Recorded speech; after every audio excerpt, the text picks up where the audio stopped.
Okay, Go okay. ahead, sir.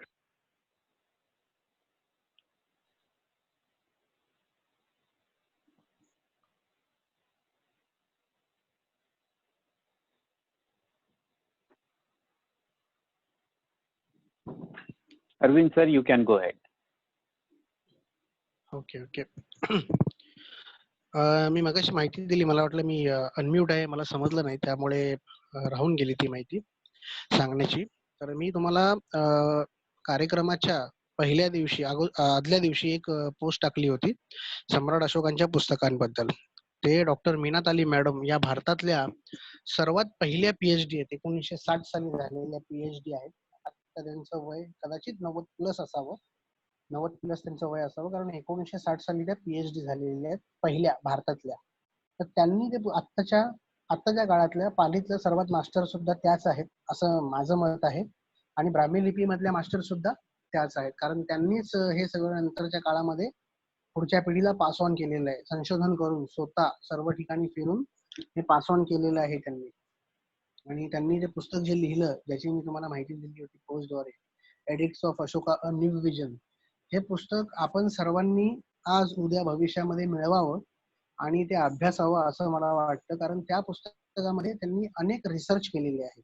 आतापर्यंत जे Buddhist scholars झाले किंवा जे इंडोलॉजिस्ट झाले, त्या लोकांनी आतापर्यंत संस्कृत भाषा, प्राकृत भाषा डोळ्यासमोर ठेवून या शिलालेखांचं वाचन केलं होतं. त्यामुळे त्याचा अर्थ सुस्पष्ट असा नव्हता. परंतु डॉक्टर मीनात अली मॅडम यांनी या सर्व शिलालेखांना भेट देऊन सर्व ठिकाणी जिथे जिथे हे लेख आहेत, शिलालेख, स्तंभलेख, या सर्वांना भेट देऊन त्यांनी ते जे लेख होते ते संपूर्ण पाली भाषेतून वाचले आणि त्याचा अर्थ सुस्पष्टपणे आपल्याला सांगितलेला आहे. या पुस्तकामध्ये अनेक त्यांनी रिसर्च आपल्या समोर मांडलेले आहेत. जसं की लिखाणाचा शोध, लिहिण्याचा शोध हा भगवान बुद्धांच्या अगोदर सुद्धा अस्तित्वात होता, असा उल्लेख आपल्याला विनय पिटकातल्या महावग्गमध्ये मिळतो. तेव्हा राजदरबारामध्ये लेखनाची व्यवस्था होती, फक्त ती कुठल्या लिपीत होती याचा उल्लेख नाहीये, कुठल्या लिपीत ते केलं जात होतं, पण लिखाण त्यावेळी लोक करत होते, काही प्रमाणात करत होते, असा उल्लेख आपल्याला विनय पिटकामध्ये मिळतो. आणि ते कोणाच्या दरबारामध्ये मिळतो?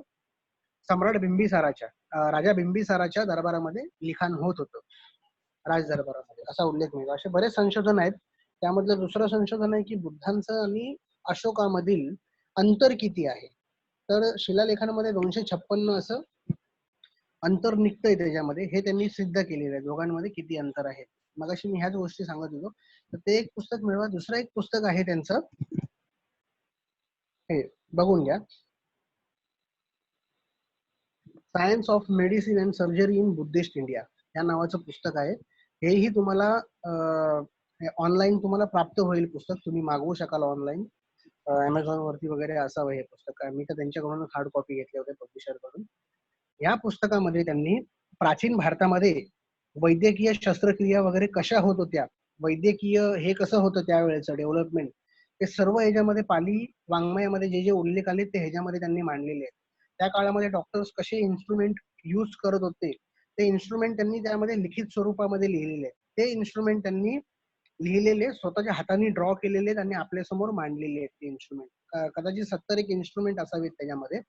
आणि ह्याच्यामध्ये त्यांनी एक महत्वपूर्ण उल्लेख असा केलेला आहे की पाली वाङ्मयामध्ये हा संदर्भ मिळतो की या जगामध्ये कुठलीही बाई बॅरन नसते. म्हणजे आपण जिला हा शब्द वापरतो असं की जिला मूल होऊ शकत नाही, तिला आपण वांग म्हणतो, अशी कुठलीही बाई अशी हे नसते की जिला मूल होऊ शकत नाही. प्रत्येक बाईला मूल होऊ शकतं, फक्त काही सर्टन सर्जरी करायची असतात किंवा शस्त्रक्रिया किंवा तिच्यावरती उपचार करायचे असतात. ते झाल्यानंतर, त्याचं निदान झाल्यानंतर तिला मूल होऊ शकतं, अशा पद्धतीचा उल्लेख आहे या पुस्तकांमध्ये. तर हे खूप संशोधनात्मक पुस्तकं आहेत, इंटरनॅशनल लेवलची पुस्तकं आहेत, ती मिळवा आपण. कारण आपल्या समाजामध्ये जे बुद्धिझम वरती रिअल अभ्यास करतायत, ज्यांचं स्टडी आहे, ज्यांचं संशोधन आहे इंटरनॅशनल लेवलवर, ज्यांनी 60 पेपर प्रेझेंट केलेले आहेत, 60 paper, Harvard university, Columbia university, Oxford, अशा ठिकाणी त्यांनी पेपर प्रेझेंट केलेले आहेत, हे लोक आपल्या समोर येत नाहीत, कारण हे युनिव्हर्सिटीमध्ये असतात आणि आपण तिथे पोहोचत नाही. आपण सामान्य लोकांमध्ये सध्या काम करतोय. तर अशी पुस्तकं आपण मिळवावीत आणि त्याचा अभ्यास करावा. आता मी जास्त वेळ घेत नाही, तपासे सर इथे ऑनलाईन आलेले आहेत, तर तपासे सरांना मी विनंती करतो की त्यांचा जो आजचा विषय आहे ब्राह्मी लिपीचा विकास अशोककालीन, सातवाहनकालीन आणि गुप्तकालीन हा कशा पद्धतीने झाला आणि ब्राह्मी लिपीबद्दल महत्वपूर्ण जे मार्गदर्शन आहे, जो तुमचा अभ्यास आहे इतक्या गेल्या वर्षातला, अशोक तपासे सरांबद्दल सांगायचं झालं तर त्यांनी आतापर्यंत सम्राट अशोकाच्या 35 पैकी अनेक शिलालेखांना भेट दिलेली आहे. जवळजवळ 30 आकडे असतील ते तेच आपल्याला सांगू शकतील. ते आता त्यांच्या लेक्चरमध्ये आपल्याला संपूर्ण माहिती देतील या विषयांची. तर तपासे सर, मी तुम्हाला विनंती करतो की आपण आपलं लेक्चर सुरू करावं. जय भीम. सर्वांना सविनय जय भीम. आवाज ऐकायला येतोय मला वाटतं सर्वांना. येतोय सर. तर आज आपण ब्राह्मी लिपी संबंधी आणखी काही माहिती मिळवणार आहोत. कारण गेले 2 दिवस आपण ब्राह्मी लिपीची पुरेशी माहिती घेतली आहे, जेणेकरून आपल्याला ब्राह्मी लिपी वाचता येईल, लिहिता येईल आणि जर त्या लिपीत लिहिलेली भाषा जर आपल्याला येत असेल तर निश्चितपणे आपण त्या भाषेलाही समजू शकू. एवढा अभ्यास आपण विकास ढवळे सरांबरोबर केलेला आहे. आज आपल्याला हे पाहायचंय की ही ब्राह्मी लिपी जी सम्राट अशोकाच्या काळात किंवा थोडीशी त्याच्या आधी सुरुवात झालेली होती. जसं आता भंडारे सरांनी आपल्याला सांगितलं की सम्राट बिंबिसाराच्या काळात सुद्धा लिहिलं जात होतं असे संदर्भ आपल्याला मिळत आहेत. म्हणजे खूपच आधीपासून भारतामध्ये लिहिलं जात होतं आणि अगदी खास करून सांगायचं तर जेव्हा जेव्हा इथं बौद्ध साम्राज्य होती किंवा बौद्ध राज्य होते तेव्हा तेव्हा इथे निश्चितपणे ज्ञानाचा विकास होत होता. लिपी हा त्यातलाच एक भाग आहे ज्ञानाच्या विकासातला. तर ही लिपी तर सुमारे 2300 ते 2400 वर्षापूर्वीची जुनी लिपी आहे. पण 1000 किंवा 1100 वर्षापूर्वी ही लिपी पूर्णपणे विसरली गेली होती. ब्रिटिश भारतात आले आणि त्यांनी बौद्ध धम्माला जशा अनेक गोष्टी मिळवून दिल्या त्यापैकीच ही एक लिपी जिच्यावरती जेम्स प्रिन्सेप या संशोधकाने संशोधन केलं आणि ती लिपी पूर्ण स्वरूपात आपल्यापर्यंत आणली. तर ही लिपी तेव्हापासून तर 1000-1100 वर्षापूर्वीपर्यंत जशी सम्राट अशोकाच्या काळात होती तशीच राहिली का? तर तसं नाहीये. ती बदलत बदलत बदलत गेली आहे आणि बदलत जाऊन एक दिवस ती लुप्तही झालेली आहे. याच गोष्टीचा थोडासा आपण अभ्यास घेणार आहोत आणि या अनुषंगाने आणखीनही काही गोष्टी पाहणार आहोत. तर आपण काल जी लिपी पाहिली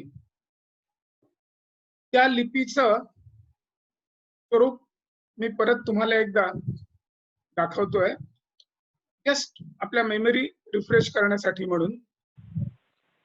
सर तुम्ही शेअर नाही करत आहात सर, फक्त आठवण करून द्यायला सांगत आहे.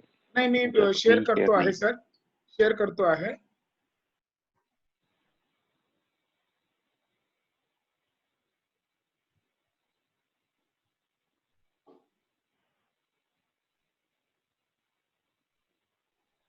आपण ही काल अशी शेअर झालेलं दिसतंय का तुम्हाला सर? नाही सर, अजून नाही. नाही होत. एक मिनिट. तुम्हाला शेअर परमिशन आहे सर. एक ग्रीन बटन दिसेल खाली, तिथे शेअर स्क्रीन लिहिलेलं असेल. हो आहे. आता आलंय का? नाही सर, मग ते शेअर स्क्रीनचं बटन दाबल्यानंतर तुम्हाला काय शेअर करायचं त्याला पण चूज करावं लागेल. ओके. मग तुम्ही जेव्हा ते चूज कराल तेव्हा ते दिसेल. ऑल पार्टिसिपंट्स आणि तुम्हाला याच्यावरनं काही कम्प्युटर ऑडिओ वगैरे असणार आहे का सर याच्यात तुमच्या प्रेझेंटेशन मध्ये? नाही, कॉम्प्युटर ऑडिओ बहुतेक कशातच नाहीये, पण फक्त फाईल्स आहेत. तर अजूनही त्या दिसत नाहीयेत मला वाटतं. नाही सर, तुम्ही त्याच्यात शेअर म्हटल्यानंतर तिथे स्क्रीन म्हटलं तरी चालेल आणि तिथे हा. खाली एक लेफ्ट हँड कॉर्नरला एक शेअर कॉम्प्युटर साऊंड असं पण एक बटन आहे, त्याला अच्छा. पण तुम्ही सिलेक्ट करू शकता. आता मी हे आणि शेअर मग button right, share green button हा प्रेस केल्यानंतर हा नंतर माझ्या स्क्रीनवरती आता माझा लॅपटॉपचा जो फाईल एक्सप्लोरर आहे तो दिसतोय का आपल्याला? नाही सर, नाही. तुम्हाला तो शेअर त्याच्यानंतर ते आल्यानंतर त्याच्यातलं तुम्हाला काय चूज करायचं आहे त्याला चूज करा सर तुम्ही. अच्छा, हा, नाव आता दिसत आहे सर. आता आम्हाला तुमचा डेस्कटॉप दिसत आहे पूर्ण. दिसतोय ना? अच्छा. हो तर हो, आता दिसत आहे सर. आता बरोबर दिसतोय, करेक्ट. तर हो हो हो. सर्वांना पुन्हा एकदा सांगतोय मी की आपण काल ही ब्राह्मीची वर्णमाला पूर्णपणे शिकलेलो आहोत, जी आपल्याला आता बरीचशी दिसत असेल स्क्रीनवरती आपल्या. अ, आ, इ, ई, उ, ऊ. आणि त्यानंतर आपण काना मात्रा कसं द्यायचं ते देखील पाहिलेलं आहे. यात शेवटच्या ओळीमध्ये तुम्हाला दिसत असेल, काना ही उजव्या बाजूला जाणारी रेषा, इकार हा उजव्या बाजूला रेषा आणि परत वरती थोडीशी रेषा, अशा प्रकारे हे सगळे जे स्वरांकन आपल्या व्यंजनांची होत आहेत ती सगळी स्वरांकन आपल्याला दिसत असतील. तर ही लिपी आपण काल आत्मसात केलेली आहे. आता आज आपल्याला हे पाहायचंय की या लिपीमध्ये साधारण सम्राट अशोकाच्या नंतर लगेचच काही बदल घडलेले आहेत. तर हे बदल जे घडलेत ते काय घडलेत ते आपल्याला पाहायचं आहे. तर पहिल्यांदा काय झालंय की ही जी अक्षरं होती, म्हणजे आता आपण उदाहरण असं घेऊया की घ अक्षरात आपण पाहिलं असेल की डाव्या बाजूची जी दांडी होती उभी, तिची उंची कमी होत गेली आहे, जी आपल्याला इथे दिसते. आणि त्या डाव्या बाजूच्या दांडीच्या वरच्या टोकाला छोटीशी आडवी रेषा किंवा छोटासा त्रिकोण असा आलेला आहे. आणि त्यानंतरच्या काळात म्हणजे हे साधारणपणे कुषाण ज्या काळात होते, कुषाण राज्य व्यवस्था होती त्या काळामध्ये या अशा प्रकारचा घ होता. पण तोच ज्यावेळेस पुढे जाऊन गुप्त काळामध्ये ह्या अशा प्रकारचा झालेला आहे. आपल्याला काल विकास सरांनी हा घ सुद्धा सांगितला होता की घ अशाही प्रकारे आपल्याला शिलालेखात मिळतो. पण ही शिलालेखात जे वेगवेगळे अक्षर आपल्याला बघायला मिळतात त्या अक्षरांवरून आपल्याला हा शिलालेख साधारणपणे कधी लिहिला गेला असेल याचाही अंदाज येतो. कारण जर अगदी असा घ लिहिला असेल तर निश्चितपणे तो अशोक काळातला आहे किंवा सर्वात पुरातन आहे. असा जर असेल तर तो निश्चितपणे अशोकाच्या नंतरच्या काळातला आहे. आणि हा असा जर असेल तर तो अगदी गुप्त काळातला किंवा त्याच्या नंतरचा म्हणजे सातवाहन आणि या सगळ्या काळातला असेल असा आपल्याला अंदाज बांधता येतो. तसंच त्याच्यात विशेष काय झालंय तर या अक्षरांचे जे उभे भाग आहेत ते साधारणपणे सारखे करण्याचा प्रयत्न झालाय. आणि उभ्या भागातला सर्वात डाव्या बाजूचा जो रेषा असेल, डाव्या बाजूचा जो उभा भाग असेल त्याला वरती छोटीशी शिरोरेषा किंवा छोटासा एक त्रिकोण काढण्यात आलेला आहे. आणि त्याच्यामुळे आता हे प अक्षर आपण बघतोय, सुरुवातीला दोन बाजू सारख्या नाहीयेत पण नंतरच्या काळात त्या सारख्या होत गेल्यात आणि शेवटी पूर्णपणे सारख्या झाल्यात आणि त्याचा आकार बदललाय. तसंच आपण हा स पाहतो आपल्या स्क्रीनवरती. स मध्ये जी उभी रेषा खूप मोठी होती ती लहान झाली आहे आणि तिच्यावरती एक शिरोरेषा आली आहे. आणि ही जी उजव्या बाजूची रेषा आहे ती आणि मधली उभी रेषा या जवळपास सारख्या झालेल्या आहेत. आणि त्याच्यानंतर गुप्त काळामध्ये त्याचं पूर्णपणे बदल झालेला आहे. तसंच हे ल हे अक्षर आपण पाहतो आहोत. ल या अक्षरामध्ये सुद्धा सुरुवातीला हा जो आकार होता तो आकार थोडा मोठा झाला आणि उजव्या बाजूचा आकार लहान झाला आणि डाव्या बाजूच्या जसं मी पहिल्यांदाही सांगितलं की डाव्या बाजूची जी उभी रेषा असते तिच्यावरती एक छोटीशी शिरोरेषा आलेली आहे आणि नंतर गुप्त काळामध्ये त्याचं स्वरूप हे असं बदललेलं आहे. तर हे असेच जे बदल होत गेलेले आहेत त्या बदलांशिवाय आणखीनही काही अक्षरांमध्ये आपल्याला बदल बघायला मिळतील. ते असे की एखाद्या अक्षराला जो गोल भाग असतो वळणदार, तो स्पेशली खालच्या बाजूला गोल वळणदार जो भाग असतो त्या गोलाचं त्रिकोणासारखं किंवा आडवं असं रूप झालेलं आहे. जसं आपण आता म मध्ये बघतोय. म मध्ये काय झालं की हा जो गोल होता हा गोल त्रिकोणात झाला आणि परत डाव्या बाजूची जी उभी रेषा असेल त्या उभ्या रेषेला एक शिरोरेषा छोटीशी आली आहे आणि छोटीशी शिरोरेषा ती काही ठिकाणी थोडीशी त्रिकोणी दिसते आणि त्यानंतर गुप्त काळामध्ये मात्र हा म असा झालेला आहे. खाली हा जो त्रिकोण होता तोही निघून गेला आणि फक्त एक आडवी रेषा झालेली आहे. अशा रीतीने हा म देखील ट्रान्सफॉर्म झालेला आहे. ख आपण बघितला तर ख मध्ये हा जो खालचा गोल आहे, जसा म चा खालचा गोल त्रिकोणी झाला तसाच ख चाही हा जो खालचा गोल भाग आहे तो त्रिकोणी झालेला आहे आणि त्याच्यानंतर गुप्त काळामध्ये तो त्रिकोणी भाग भरीव झाला आणि जो गोल भाग होता ना तो जो छोटा होता पूर्वीच्या काळी तो बराच मोठा झालाय आणि दोन्हीची जी खालची बाजू आहे ती जवळपास एकमेकांच्या बरोबरीला आलेली आहे. तसंच वलाही एक खाली गोल होता आणि उभी रेषा होती. त्या उभ्या रेषेवरती शिरोरेषा आलेली आहे छोटीशी आणि खालचा जो गोल आहे तो त्रिकोणी झालाय आणि त्रिकोणी झाल्यानंतर गुप्त काळामध्ये ही जी मधली रेषा आहे ती पूर्णच नष्ट झाली. तो वरची शिरोरेषा राहिली आणि खाली जो गोल होता त्याचा जो त्रिकोण झाला होता तो त्रिकोण त्या अक्षरानुरूप थोडासा मोठा झालेला आपल्याला दिसतो आहे. तर या सगळ्या अशा प्रकारचे बदल आपल्याला या लिपीमध्ये झालेले दिसत आहेत आणि अशा रीतीने ही लिपी सम्राट अशोकाच्या काळापासून तर गुप्त काळ येईपर्यंत त्याच्यामध्ये बदल होत होत ही संपूर्ण जी अक्षरं आहेत ती अशी झालेली आहे. आता याच्यामध्ये आणखीन काही गोष्टी निश्चितपणे पाहाव्या लागतील. ती म्हणजे अशी की गुप्त काळामध्ये या लिपीमध्ये संस्कृत लिहायला सुरुवात झाली.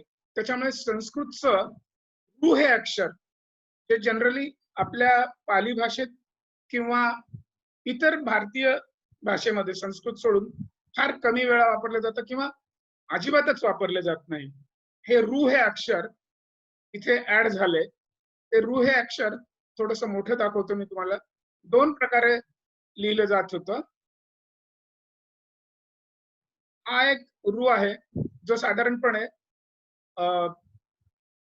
मध्य भारतात आणि पश्चिमेकडच्या बाजूला असा रू लिहिला जात होता आणि त्याचबरोबर आपण जर पाहिलं की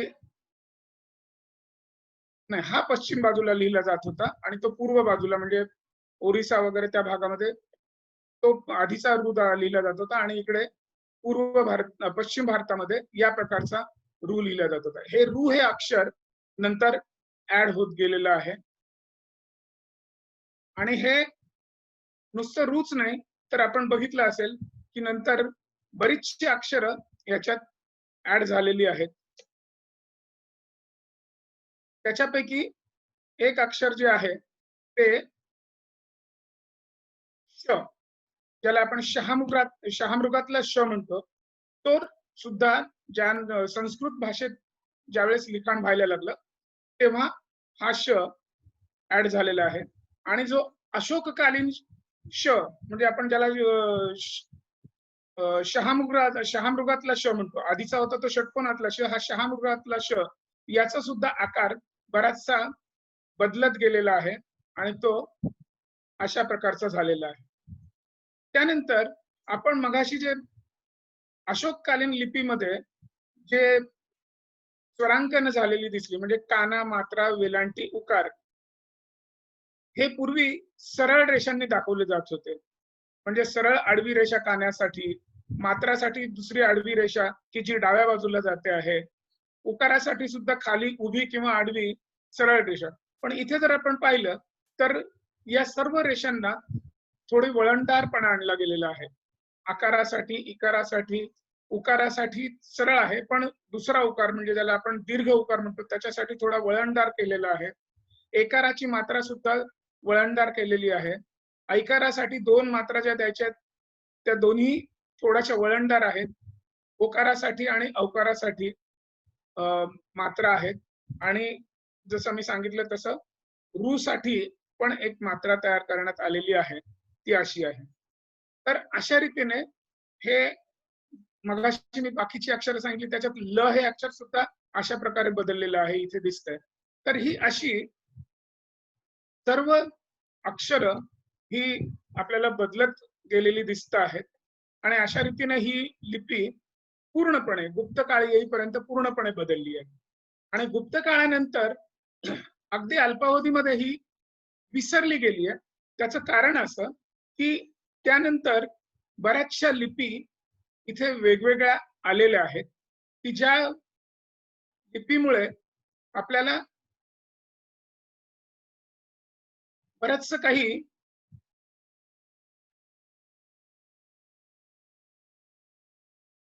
वेगळ्या प्रकारे लिहिलं जाण्याचा एक प्रघात पडलेला आहे. आणि हे बरंचसं लिहिलं जात असताना त्या लिपीमध्ये त्या प्रकारचे बदल होत गेलेले आहेत. तर आता त्याच्यासाठी एक थोडंसं आपल्याला कल्पना यावी म्हणून फक्त मी तुम्हाला एक परत एक तक्ता दाखवतोय की ही सगळी अक्षरं अ पासून ळ पर्यंत ही कशी बदलत गेलेली आहेत. तर हे अशोक काळातलं अक्षर आहे आणि हे गुप्त काळातलं आहे आणि त्याच्यानंतर इसवी सन 550च्या सुमारास सिद्धम लिपी आलेली आहे. इसवी सन 750च्या सुमारास शारदार लिपी आलेली आहे. इसवी सन 800च्या सुमारास नागरी लिपी आलेली आहे आणि त्याच नागरीपासून इसवी सन 1000च्या सुमारास साधारणपणे देवनागरी लिपी आली आहे, जी आपण आज मराठी, हिंदी, कोंकणी इत्यादी भाषा लिहिण्यासाठी वापरतो. तर ही सगळी अक्षरं जे आपण पाहतो आहोत त्याचं ट्रान्सफॉर्मेशन कसं होत गेलेलं आहे हे आपल्याला सगळ्या अक्षरांच्या बाबतीत दिसेल. आज मला ह्या लिपीचं जे ट्रान्सफॉर्मेशन झालेलं आहे त्याच्या बाबतीत मी गेले काही वर्ष अभ्यास केला आणि काही अनुमान काढलेली आहेत की ही लिपी अशी का बदलत गेली असावी, त्या संदर्भात पण थोडंसं बोलणार आहे. कारण असं आहे की ही लिपी केवळ बदलत गेली नाही, नुसतीच बदलत गेली असती आणि ती आजपर्यंत जशीच्या तशी शिल्लक असती बदललेल्या स्वरूपात तर आपल्याला काही वाटलं नसतं.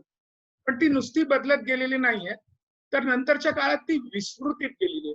विस्मृतीत जाण्याचं कारण असं की त्या लिपीचा उपयोग पूर्णपणे थांबलेला आहे आणि पूर्णपणे थांबल्यानंतर लोक आपोआपच विसरतात. तर ही पूर्णपणे थांबली आणि विस्मृतीत गेली केवळ बदलत गेल्यामुळे.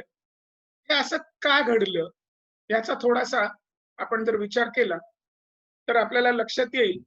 आता आपण हे चार्ट जे 2 बघितले त्या चार्ट करूनही आपल्याला लक्षात येईल की या लिपीमध्ये हे जे झालेले बदल होते हे असे झालेले आहेत. तर हे बदल ही लिपी सोपी करण्यासाठी झालेले दिसत आहेत का?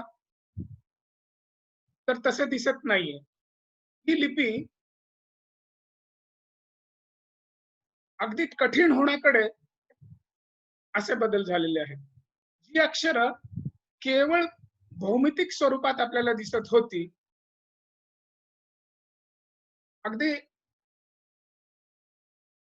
छोटे छोटे भौमितिक आकार जी लहान मुलं सुद्धा सहजपणे काढू शकतात, अशा आकाराच्या बाबतीत आणि अशा आकाराच्या उपयोगाने लिहिली जाणारी ही लिपी जी आहे ती पूर्णपणे बदललेल्या स्वरूपात लिहायला सुरुवात झालेली आहे.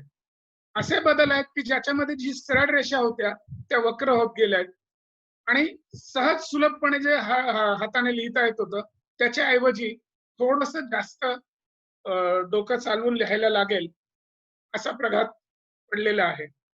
हे असं का होत गेलं याचा जो मी थोडासा विचार केलाय, त्याच्यात मला असं जाणवलंय, की सम्राट अशोकाच्या काळानंतर जशी जसे हे बदल होत गेलेले आहेत,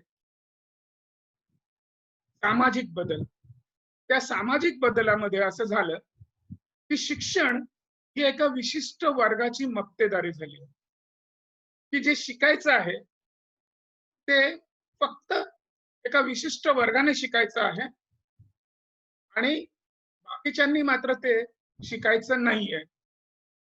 तर ह्या अशा गोष्टींमुळे झालं असं, की शिकायचं तर फक्त विशिष्ट वर्गाने. मग त्या विशिष्ट वर्गाला जसं वाटेल, की मला आता हे अक्षर असं नाही लिहायचंय, वेगळ्या पद्धतीने लिहायचंय. त्यांनी ते तसं बदललं. मला आता आणखीन एक अक्षर ऍड करायचंय, की जे इतरांना आजपर्यंत माहितीच नव्हतं. ते अक्षर मी ऍड केलेलं आहे. या लिपी बरोबर जोडलेलं आहे. मग ते अक्षर जी आधीची लोक जाणत होती बाकीचे अक्षर, त्यांना हे अक्षर कळणार नाहीये. काही अक्षरांचे आकार मूलतः जसे होते त्याच्यापासून खूप वेगळे केल्यामुळे जे मूलतः जाणत होते त्यांना ते कळणार नाहीये, त्यांच्या पिढ्यांना पुढच्या कळणार नाहीये. अशा रीतीने ज्ञान हे एका विशिष्ट समुदायापुरतं, विशिष्ट समुदाया व्यतिरिक्त इतरांना घेऊ नये अशी नियम लिखित अलिखित तयार करण्यात आले आणि त्याच्यामुळे हळूहळू असं होत गेलं की बाकीच्यांनी शिकायचंच नाही. मग ही लिपी फक्त त्याच एका समुदायापुरती शिल्लक राहिली आणि त्यांनी स्वतः मात्र लिपी बदलत इतकी बदलत गेली ही जी जुनी सम्राट अशोकाच्या काळातली लिपी होती ती पूर्णपणे नामशेष झाली. तर मी ह्या ज्या गोष्टी सांगतोय ह्या केवळ अंदाज करून सांगतोय का, तर असं नाहीये. कारण हे केवळ अंदाज करून न सांगता आपण काहीतरी याच्यासाठी पुरावा तर शोधलाच पाहिजे, किंवा ही गोष्ट अशी निश्चित आहे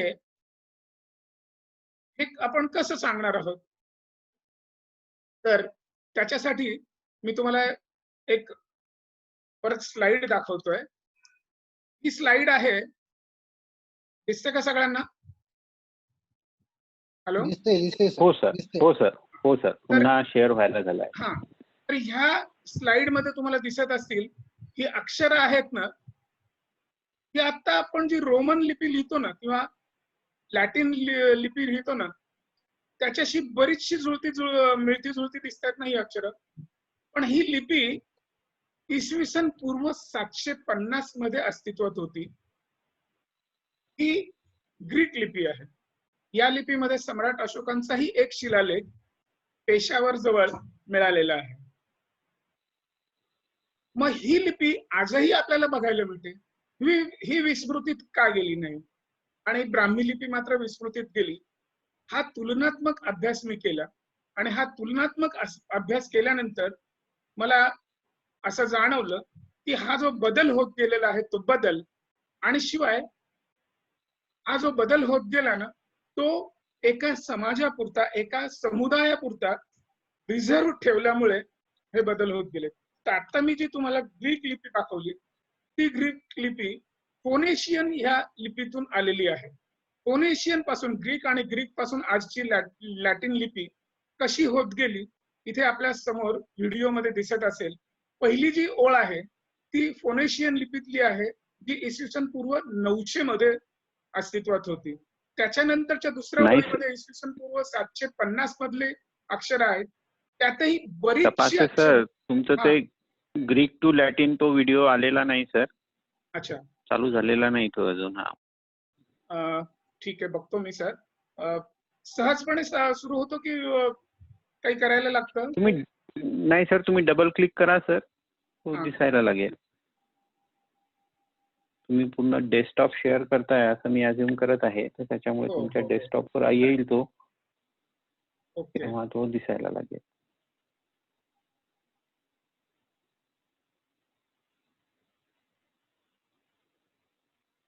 आता दिसतोय सर? हा, फोनेशियन ग्रीक लॅटिन. हा ठीक आहे सर, आता तर दिसत आता फोनेशियन पासून ग्रीक आणि ग्रीक पासून लॅटिन लिपी जी तयार झालेली आहे ती आपल्याला दिसेल. ही जी पहिली ओळ आहे, या पहिल्या ओळीमध्ये इसवी सन पूर्व 900 मधली अक्षरं दिसत आहेत आपल्याला, जी फोनेशियन लिपीमधली आहेत.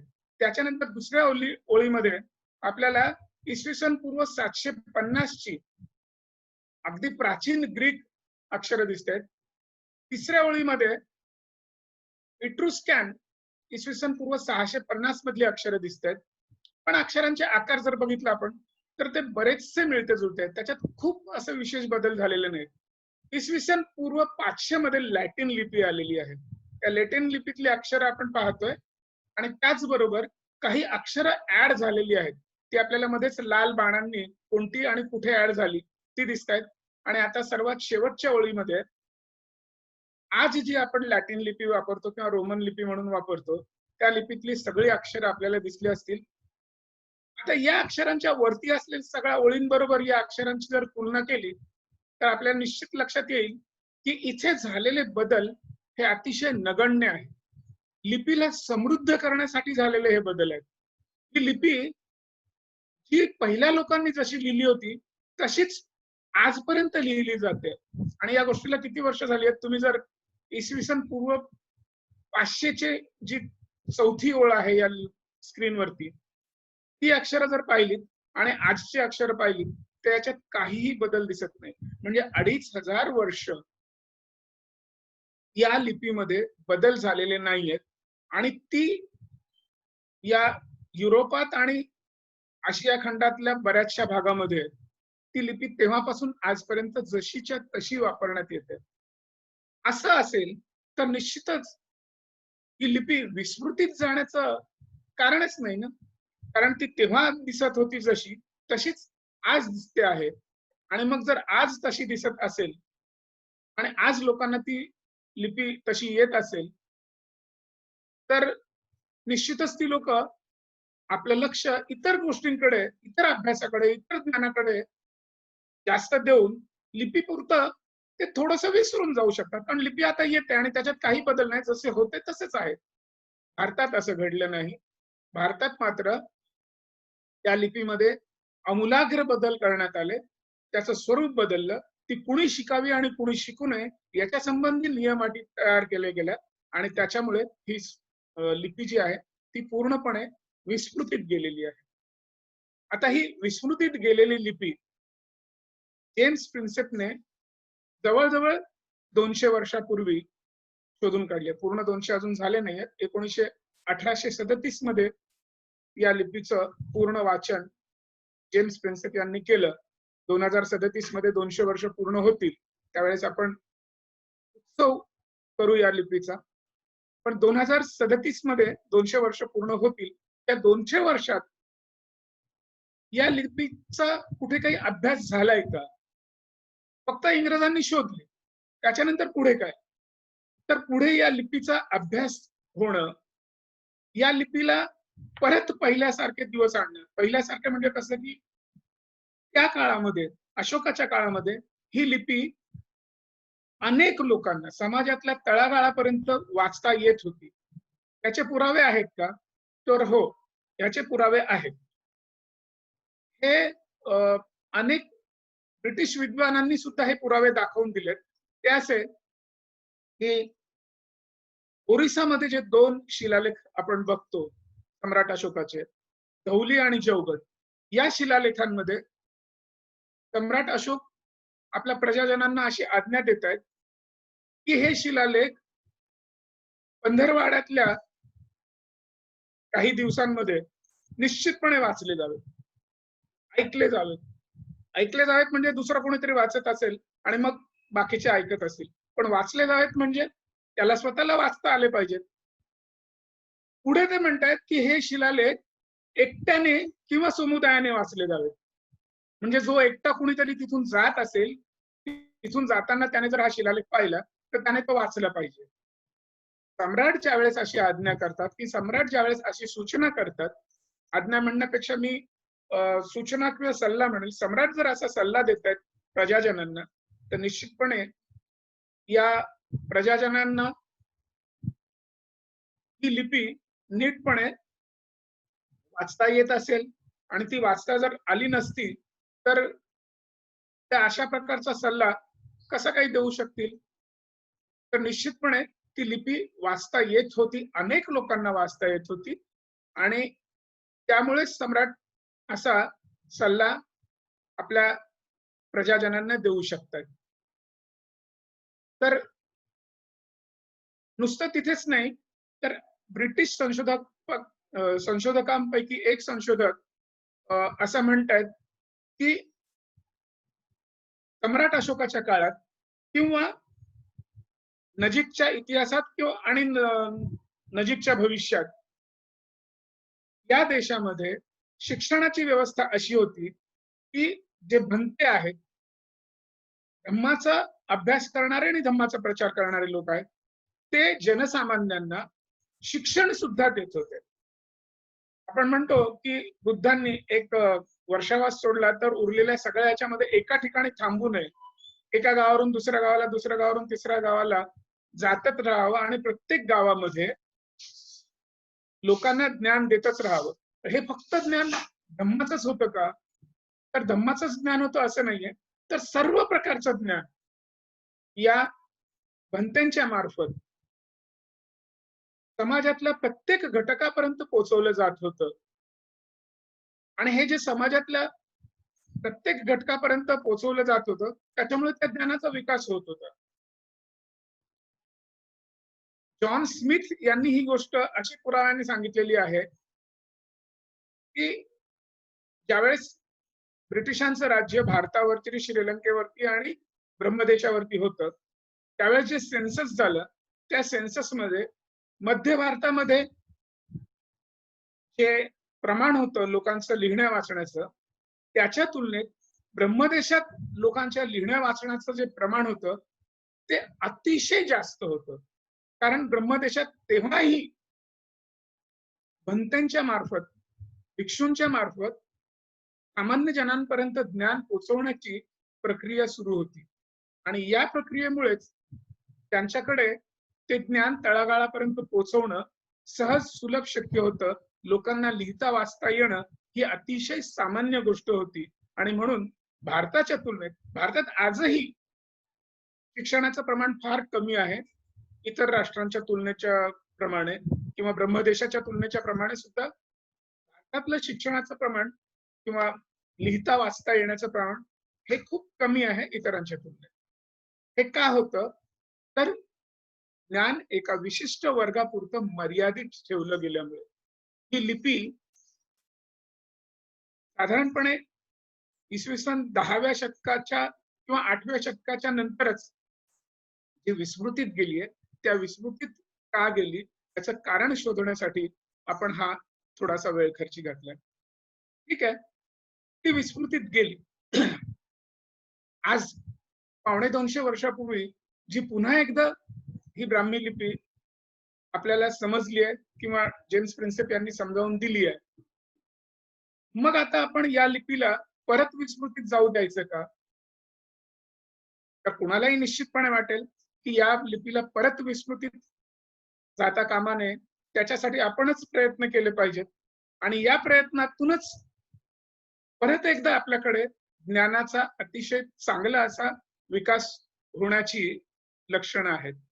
आणि म्हणून पाली रिसर्च इन्स्टिट्यूटने आणि भारतातल्या इतरही काही संस्था आहेत ज्या या लिपीला पुनरुज्जीवित झाल्यानंतर चांगले दिवस यावेत, सगळ्या लोकांना ती यावी म्हणून खूप प्रयत्नशील आहेत. जे प्रयत्नशील आहेत त्याच्यात दक्षिणेमध्ये एक अशी संस्था आहे की जिथे या लिपीवरती पुन्हा एकदा संशोधन करणं, कुठे काही सापडलं असेल तर ते कसं आहे याचा अभ्यास करणं, त्याच्यासाठी एक सेपरेट संस्था आहे मद्रास शहरामध्ये.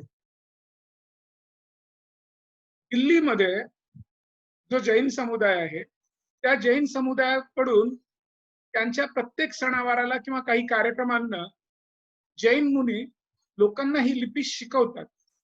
जैन समुदायाला तेही प्रयत्नशील आहेत. भारतामध्ये, महाराष्ट्रामध्ये मात्र आपण काहीतरी लिपी, प्राचीन लिपी म्हणजे काय काहीच माहित नाही, काय करायचंय, ती शिकून काय करणार आहोत असं जे म्हटलं जातं, त्याच्यामुळे याचा प्रचार महाराष्ट्रापुरता थोडासा कमी होता. मध्यंतरीच्या काळात लोक जशी जशी फिरायला लागली, बाहेर जायला लागली, आपला इतिहास शोधायला लागली, लेणी पाहायला लागली आणि लेण्यांमध्ये लिहिलेली अक्षरं ज्यावेळेस कळेनाशी झाली, त्यावेळेस लोकांचं याच्याकडे लक्ष गेलं की आपल्याला ही लिपी शिकली पाहिजे. पण लेण्यांमध्ये बहुतेक करून सर्व लेण्यांमध्ये जी लिपी बघायला मिळते ती साधारणपणे गुप्तकालीन किंवा थोडीफार कुषाणकालीन लिपी असते. अशोककालीन लिपी अतिशय नगण्य अशी लेण्यांमध्ये आहे. मग अशोककालीन लिपी कुठे बघायला मिळते? तर जे अशोकाचे स्तंभ आहेत, अशोकाचे शिलालेख आहेत. दुर्दैवाने महाराष्ट्रामध्ये अशोकाचा शिलालेख फक्त एकच सापडला होता. दुसरा थोडासा तुकडा नागपूरमध्ये सापडला होता, पण जो एक सापडला होता तो सोपारा, हे जे आत्ताच गाव आहे, नाळा सोपारा रेल्वे स्टेशन पासून काही अंतरावरती, तिथे एक छोटासाच शिलाखंड सापडलाय, जो आज मी तिला मुंबईच्या म्युझियम मध्ये ठेवलेला आहे. तो सम्राट अशोकाची जी 14 शिलालेखांची मालिका आहे ती आपल्याला गुजरातमध्ये जुनागडला पाहायला मिळते आणि उत्तरेला कालसी या गावात पाहायला मिळते. डेहराडून पासून 35-40 किलोमीटरच्या अंतरावरती कालसी हे गाव आहे, तिथे पाहायला मिळते. त्याच्यातला 9वा शिलालेख आपल्याला इथे सोपाऱ्यात पाहायला मिळतो. तर आपल्याला ही अशोककालीन लिपी फक्त या सम्राट अशोकाच्या शिलालेखांमधूनच पाहायला मिळते. दुसरं असं की या लिपीचा शोध हा जो काही लागला, सुरुवातीला ज्यावेळेस जेम्स प्रिन्सेप या लिपीचा शोध घेण्याचा प्रयत्न करत होते, त्यावेळेस त्यांना जे काही मिळालं, काही नाणी ज्याच्यामध्ये दोन्ही लिपींमध्ये काहीतरी लिहिलेलं होतं. एक लिपी जनरली ग्रीक किंवा गांधार प्रांतात जी असेल ती असायची आणि दुसरी इकडची लिपी ब्राह्मी अक्षर असलेली. ही नाणी ती पुरेशी नव्हती ही या लिपीचं आकलन करण्यासाठी. म्हणून सम्राट अशोकाच्या शिलालेखांच्या प्रती संपूर्ण भारतातून या ब्रिटिश अधिकाऱ्यांनी जेम्स प्रिन्सेपकडे आणून दिल्या. राजस्थान मधल्या बैराट इथे एक शिलालेखाची शिळा सापडली होती. ती अख्खीची अख्खी शिळा जेम्स प्रिन्सेप कलकत्त्यात जिथे होते तिथे आणून दिली गेली. आजही ती शिळा जेम्स प्रिन्सेप यांच्या स्मृतीप्रित्यर्थ कोलकात्याच्या ASIच्या ऑफिसमध्ये प्रिझर्व्ह केलेली आहे, संरक्षित करून ठेवलेली आहे. तर अशी सम्राट अशोकाच्याच शिलालेखांची सगळी चित्र पाहून जेम्स प्रिन्सेप यांनी या लिपीचा शोध लावला. सुरुवातीला या लिपीचा शोध लावल्यानंतर सम्राट अशोकाचे शिलालेख वापरले गेल्यामुळे या सम्राट अशोकाच्याच शिलालेखामधलं कॉमन असलेले 2 शब्द देवानाम पिय पियदस्ती शब्द या लिपीमध्ये लिहिलेलं जे काही टेक्स्ट होतं, जे काही लेखन होतं, हे लेखन कुठेतरी पाली किंवा पाली सदृश्य त्या काळातली स्थानिक भाषा या भाषेत लिहिलेलं आढळलेलं होतं. मग हा देवानाम पिय ज्याने कोणी हे सगळं लेखन केलेलं आहे, हा कोण आहे याचा शोध घेतला गेला. तर भारतीय इतिहासातून देवानाम पिय नावाची कोणीही व्यक्ती इथे आहे की नाही याचा काहीही संदर्भ मिळत नव्हता भारतीय इतिहासातून. एका ब्रिटिश अधिकाऱ्याने जो श्रीलंकेत होता त्याने सांगितलं की देवानंद पिय इथल्या काही साहित्याच्या नुसार भारतातला अशोक नावाचा राजा होता आणि हा अशोक त्या शिलालेखांची स्थानं बघितल्यानंतरच लक्षात येत होतं की गांधार त्या काळातला प्रांत म्हणजे आत्ताचा पाकिस्तान, अफगाणिस्तान आणि हा सगळा भाग, तिथपासून तर खाली दक्षिणेला कर्नाटक आणि आंध्र प्रदेश, नेपाळ आणि पूर्वेला अगदी आसाम पर्यंत आणि ओरिसा पर्यंत या संपूर्ण भारतातल्या भूभागामध्ये शिलालेख सापडतात. म्हणजे निश्चितपणे हा एवढ्या मोठ्या राज्यावरती, एवढ्या मोठ्या साम्राज्यावरती राज्य करणारा हा देवानंद पिय आणि ज्याला श्रीलंकेतल्या लोकांनी दिलेल्या रेफरन्स प्रमाणे हा सम्राट अशोक हा राजा आहे, जो इतिहासातून पुसून टाकला गेलेला होता. ह्या राजाचाही शोध केवळ या लिपीमुळे लागला. या लिपीमुळेच या राजाचा शोध लागला आणि या राजाने, या सम्राटाने जर हे सगळं लेखन लिहून ठेवलं नसतं 2300-2400 वर्षापूर्वी, तर कदाचित या लिपीचाही शोध लागला नसता. त्याच्यामुळे ही लिपी आणि सम्राट अशोक यांचं एक असं दृढ नातं आहे की सुरुवातीच्या काळात, ज्या काळात हे सगळे शिलालेखांचं नीट वाचन झालं आणि त्याचे अर्थही लावले गेले, त्या काळामध्ये या लिपीला अशोकन लिपी सुद्धा म्हणण्यात आलं होतं. आणि ही लिपी त्या काळात फक्त प्राकृत आणि पाली भाषेतच टेक्स्ट पाहायला मिळाल्यामुळे, तेच लेखन, त्याच भाषेतलं लेखन पाहिल्यामुळे त्या काळातल्या ब्रिटिशांनी, स्पेशली अलेक्झांडर कनिंगहॅम यांनी इंडो पाली असं या लिपीला म्हटलं होतं. त्याच्यानंतरच्या काही ब्रिटिश संशोधकांनी ह्या लिपीचे रेफरन्सेस शोधले. जर ही लिपी अस्तित्वात आहे तर निश्चितपणे या लिपीचं नाव कुठेतरी कोणत्या तरी लेखनात आलेलं असेल. आणि हे असा ज्यावेळेस शोध घेतला गेला त्यावेळेस समजलं की जैन साहित्य 55 सुत्त, भगवती सुत्त आणि आणखीन एक जैन सुत्त, त्याच्यामध्ये या लिपीचा उल्लेख बंभी असा आलेला आहे. बंभी लिपी, बंभी लिपी, कारण ते मागधी प्राकृत मध्ये त्यांची सगळी सुत्त आहेत. तर मागधी प्राकृत मध्ये या लिपीला बंभी लिपी म्हटलेलं होतं.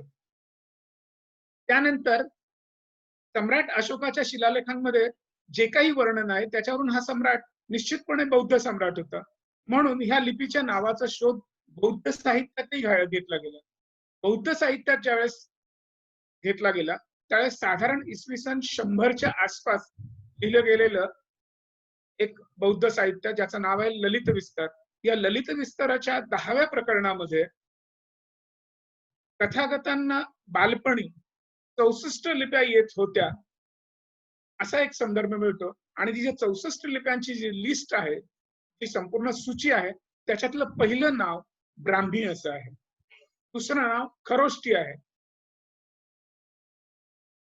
त्यानंतर यांनी या लिपीला नाव देण्यासाठी इतरही संदर्भ असे पाहिले की इथे आलेले जे चिनी प्रवासी होते, ह्युएन आणि फाहियान यांनीही असं आपल्या प्रवास वर्णनात लिहिलेलं आहे, म्हणजे लिहिलेलं असं चिनी भाषेत आढळलेलं आहे की भारतात त्या काळामध्ये 2च लिपी अस्तित्वात होत्या.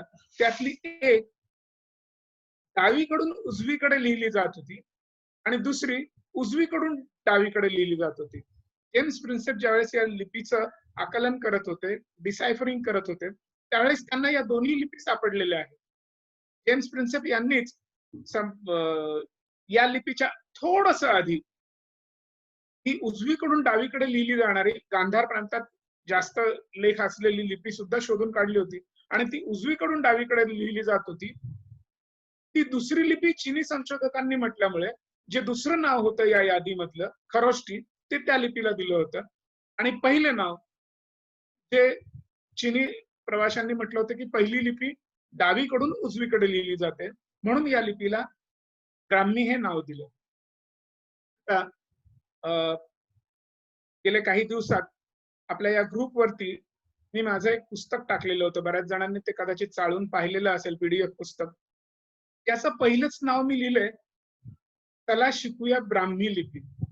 अनेकांना असा प्रश्न पडला असेल की ब्राह्मी मधला म, त्याच्यामध्ये मी म आधी काढलाय आणि म ला ह जोडलाय. पण सामान्यपणे ब्राह्मण, ब्रह्म, ब्राह्मी हे शब्द आज आपण मराठीत देवनागरीत लिहिताना ह लिहितात आणि ह ला जोडून म लिहितात. मी मात्र असं थोडस उलट लिहिले. काहींना तो प्रश्न पडला असेल निश्चितपणे की हे असं का. तर त्याच्यासाठी मी काही पुरावे शोधलेत का की म लिहिताना ब्राह्मण, ब्राह्मी, ब्रह्म याच्यातला म लिहिताना आधी म लिहावा आणि मग त्याला ह जोडावा, ह्याचे काही पुरावे आहेत का. तर मी हे पुरावे पहिल्यांदा शोधलेत आणि ते तुम्हाला मी आता दाखवतोय. हा सम्राट अशोकांचा आपल्या स्क्रीनवरती दिसतंय का. हॅलो, आपल्या स्क्रीनवरती आता दिसतंय का काही. नाही दिसत आहे. शिलालेख दिसत नाही. एक मिनिट, मी परत एकदा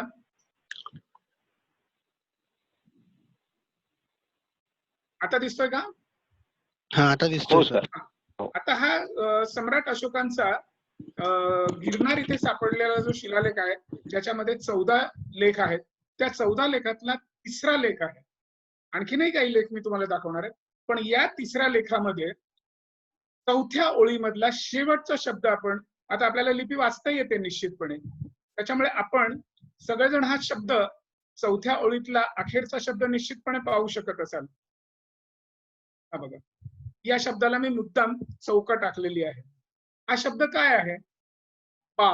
हा ब आहे, त्याला काना आहे बा, हा म आहे अशोककालीन लिपीतला, आणि त्याला ह जोडलेला आहे. तर म ला ह जोडलेला आहे आणि पुढे आपला नेहमीचा न आहे. हा सम्राट अशोकाच्या तिसऱ्या शिलालेखात जुनागडला किंवा गिरनारला सापडलेला शिलालेख आहे. त्याच्यानंतर हे तिथे आहेच, पण शिवाय दुसरेही काही शिलालेख आहेत तिथेच सापडलेले. हा गिरनार मध्ये सापडलेला दिसतोय का?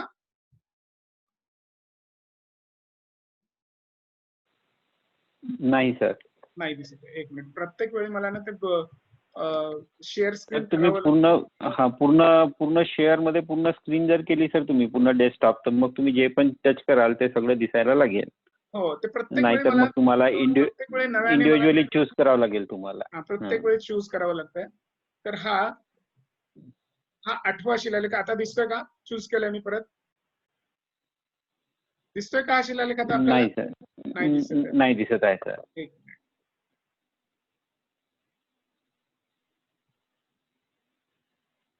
सर तुम्ही शेअर स्क्रीन म्हटल्यानंतर जेव्हा तो स्क्रीन म्हणतो ना तिथे, हा, त्याच्यानंतर फक्त तुम्ही शेअरला टच करा सर. हा. खाली राईट हँड कॉर्नरला शेअर म्हणून एक ब्लू बटन दिसेल, त्याला हो, हो. टच करा तुम्ही. हा, मग तुमची पूर्ण स्क्रीन दिसायला आम्हाला हे होईल सर.